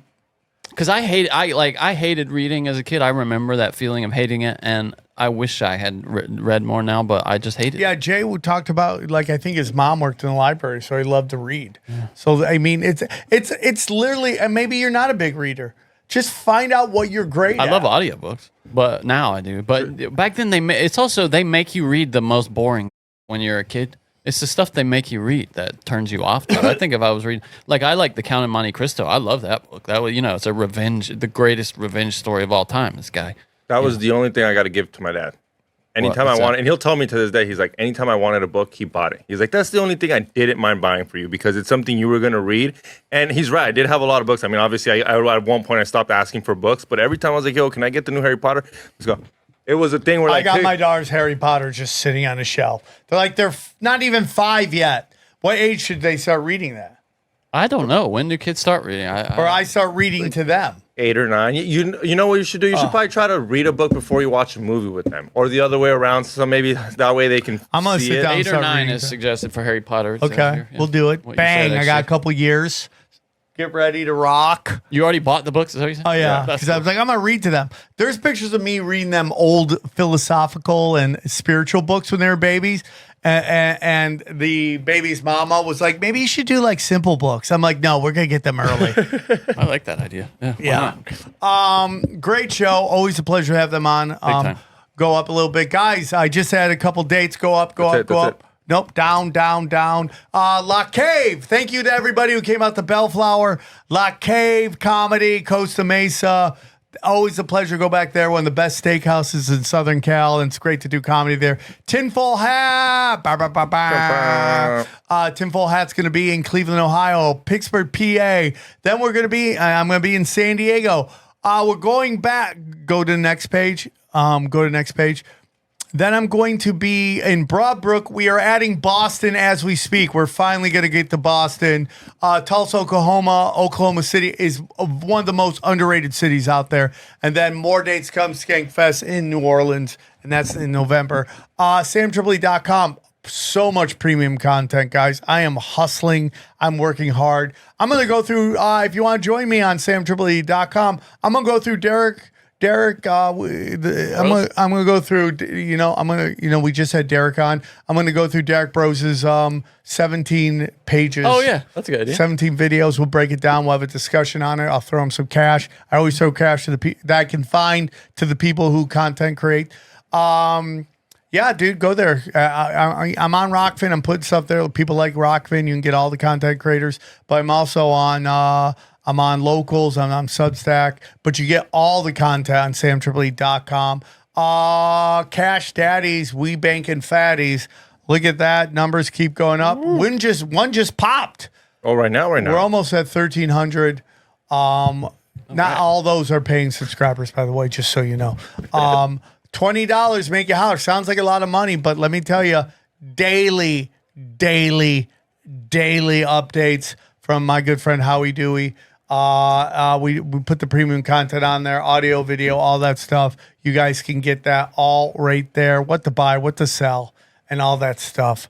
I got a couple new T-shirts in the work. Oh yeah, the Chaos Twins is coming. Yeah, Chaos Twins is coming. Issue number 2. Go down. Tinfoil hat T-shirts. Oh, that's back. Let's look at that one. Oh, I love that shirt. That's from so long ago. The zombie shirt. God, that guy Ruben's the best. All of them stuff, dude. I got the new Modern Day Prophet. We're just fine tuning the shirt. That's going in a new secret shirt. I'm waiting to hear back from the artist. Did you ever do that one secret shirt we couldn't do? Yeah, that's the one I'm waiting on. Okay. Okay, and then all our Can't wait for that one. all of our affiliates. Spoiler alert. Buying Gold, Rife Technology. We love Matt Rife, both the comedian and the inventor. Aquacure Hydrogen Brown Gas. Get that hydrogen, dude. Slows down. Our good friend, MMA, UFC Hall of Famer, Pat Militich, and his supplements and his soil, fix your food. And again, you saw me taking it during Derek Bros' episode, My Chemical Free Body. I take it every day. It is like action-packed energy. Some of my favorite people on planet Earth, Harley Ray, one of the best websites you'll ever see. And then EMF Rocks for that dirty electricity. He just put out a book, Joel Staley. We'll get him on to talk about it. Brain Supreme. Woo-hoo. And then, dude, are you still doing it? 1 week off, 1 week off. I love 1 week off, 1 week off. So you're not doing it anymore. 1 week on, 1 week off. Prometheus, if you want a decentralized website. This must be the and off all week. the telegrams, all that stuff. Right there. All the audio you could ever want, all the video you could ever want. All right there. I'm going to get back to 0. I keep saying it, but that is my goal, even if it's more just like watching YouTube videos of people saying spiritual stuff. And then all my specials are there, and I should be getting done. It's super dirty. Potty Mouth is super dirty. What? I have a crowd work show. Oh, yeah. I called heard. Potty Mouth. I'm excited to hear A lot of F-bombs I heard. Dude, every other word's an F-bomb. Anything else? We got new tinfoil hats. They're at tinfoilhats.com. Tinfoilhats.com. So these right here, they're back in stock. And we're going to do bucket hats. I have one of those. Very nice. That's a nice High hat. quality. That's a nice hat. And Johnny? We're about to record momentarily a Broken Sim with this guy right here. Xavier Guerrero. Heard of him? Word on the street. That'll be out shortly. So yeah. So, and by the way, you asked about the Jordan Peterson crying video that Tino said we should clip. It's in the newest one. Okay, I got it. Easy. He wants to rant about leaving Canada, take some people's bank accounts, and then he's like, these crazy conspiracy theories. It's like you literally ran from a conspiracy. You and your hot daughter. Yeah. And I normally don't go into people's kids, but when you get in the family business and you say stupid stuff, like you move here and then start criticizing everybody, get out. Go back. Shut up. All right, guys, enjoy these highlights. Here's a clip from the latest Broken Sim. A Wisconsin woman has been found after being missing for more than 60 years, alive and well. Oh, wow. In a press statement, Wisconsin... She's the greatest ever a hide and go seek. Well, she's just dominating. Here's the thing. This might actually be some support for the Morgan Freeman thing. This woman... What'd you just say, Johnny? Listen, if this is possible, why not? There in Wisconsin, they had this cold case unit that was getting on. Like they assigned a guy, a detective, to cold cases, and he managed to track this woman down. And what it turns out was she got married at 15, had a kids, and then this guy was abusive. So one day she just dipped out, dude, and was never seen or heard from again. Leave the kids there? Well, that's the part I don't quite understand. I'll read it to you. In a press statement, Wisconsin's South County Sheriff's Office said that 82-year-old Audrey Backeberg, who initially disappeared in July of 62 at age 20, had been found living out of state. They did not disclose which state she was found in. According to the Wisconsin Justice Department, she left her family home on the 7th of July. Backeberg's babysitter claimed that she and Backeberg hitchhiked to Madison and then took a Greyhound to Indianapolis. So it sounds like she took her kids. I don't know. The babysitter last saw Backeberg, a mother of two, walking around the corner away from the bus stop. The Charlie Project, which profiles missing persons, said in an update that Backeberg married her husband Ronald when she was about 15. And there was abuse and trouble there. I'm looking for the part about the kids here. They found her through her ancestry profile, by the way. That thing is getting people. Yeah, it really is, huh? They found her. They found her through a relative's ancestry profile and kind of managed to track her down. And she got the leave me alone. Yeah, Imagine thinking you haven't been found for that long, and then they come up to you like, "Hey, this person took some ancestry shit." Well, that's what they called her and talked to her. The detective said he talked to her for like 45 minutes, and it was clear she was just happy where she was and had no regrets. So they were letting it be. I mean, she abandoned her kids to a guy who's abusive. She's a scumbag. Well, that's the part I don't quite understand. I mean, because when guys do it, you're the deadbeat dad. When a woman does it, it's like, oh, she's just running from abuse. You beat her and threatened to kill her. Yeah, what a scumbag. And the parents that let that happen, they're scumbags here it is. too. The babysitter last saw Backeberg, a mother of two, walking around the corner away from the bus stop.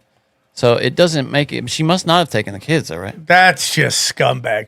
Because it doesn't say she did. It just said he last saw her. It's one of those, like, if the kids are missing, I don't think they'd stop for the search. Yeah, right. And the kids would be missing too. Yeah, so she must not have taken the kids. Oh.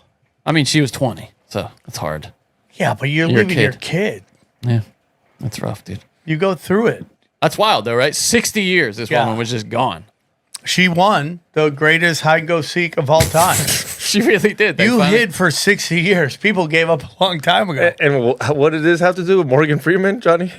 Well, I mean, if this is possible, maybe it is possible for someone, Jimi Hendrix, to fake his death. John, I think you're just trying to get on the side of the fittest flat earther of all time. Maybe I am. Hey, fit flat earther, Johnny wants to be on your podcast. I would love to. He'll be your co-host. I would love to. See Johnny with a big jaw. Major underbite. So Tucker Carlson was talking about UFOs again. I just thought this is his take on UFOs. It's pretty clear what he's talking about. He doesn't directly address it. And then we've had some new secrets. Stop being curious about this because I don't want to know anymore. You truly don't want to know anymore about it? I think I know. Sean Ryan? I think I know what's Sean up. Ryan, I can't shady. I'm not going to articulate it, but I think I know what's up, yeah. Can you articulate it? I think it's a really old story. What is it? I'm a Christian, and I am fairly sincere about it. I try to be sincere about it. More sincere than ever, for sure. One thing that you notice about every world religion I'm familiar with, I'm interested in that topic, there are commonalities between religions. Jesus is unique, and I believe in Jesus. So I don't believe in any kind of pantheology, okay? I don't think they're all equal or anything like that. I think mine is correct. I think that. But there are commonalities that are very striking between all world religions I'm aware of and all creation myths. One of them, and this is of course true for Christianity, very true, is that the belief that supernatural beings take physical form. They all believe that. The Greek myths, Jesus, most famously. It is described in Genesis as well, in Genesis 6. If every culture in the world that we know about, has left any kind of written or physical record, is reaching the same conclusions about something, maybe there's something there. Stop being curious about it. Anyway, so I agree with that. I've always thought they were supernatural. I don't think they're from other planets. Well, I heard an interview recently with a few of the guys that were just whistleblowing last month. And one of them said that he kind of puts them in three buckets. One is red. If you'd like to hear the rest of this episode, subscribe to Broken Simulation in your podcasting app or check us out at youtube.com/Sam Tripoli.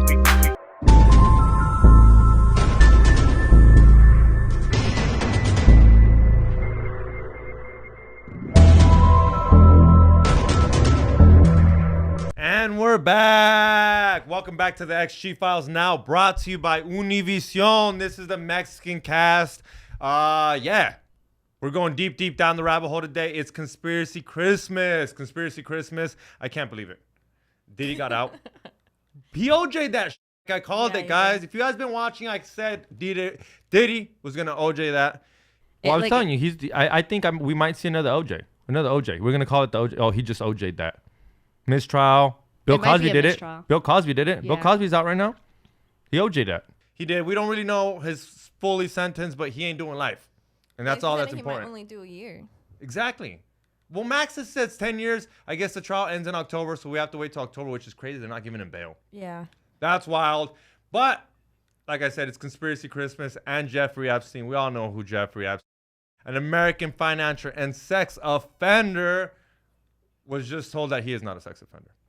Well, I think he's more than a sex offender. Well, I mean, he was supposed to go. He was supposed to be a sex, and he's not. Now, according to Donald Trump and the government, he never transferred or to anybody. Yeah. He didn't kill himself.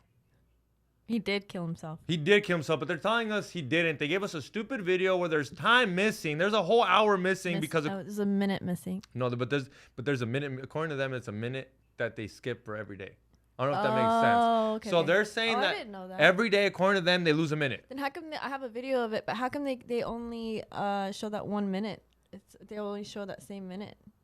I don't know. But if you look into it, it's not even the right door that's the entrance or the back exit. door. It's the back door. They're being sketchy, dude. Maybe we should explain it. And I don't even know if it's a demoralization. What's that word Sam always says? Demoralization? Whatever that. But they just want us to think we're fucking. Like, watch. If you play any of these videos, Candace Owens, Tucker Carlson, Joe Rogan, Dave Smith, they're all pretty upset, and they all supported Trump. Yeah. They're not too stoked right now. No, they all seem upset. Look, I have the video of let me see if it'll play it. But it's the video of the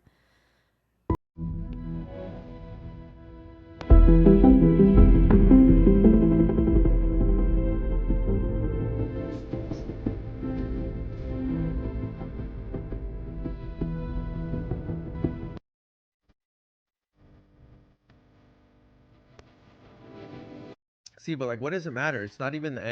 That's like the back door. We go deep, homeboy. Aaron, open your mind. Drink from the fountain of knowledge. There's lizard people everywhere. That's some interdimensional shit. Wake up, Aaron. This is only the beginning. Dude, you just blew my mind. Tinfoil hat, tinfoil hat, tinfoil.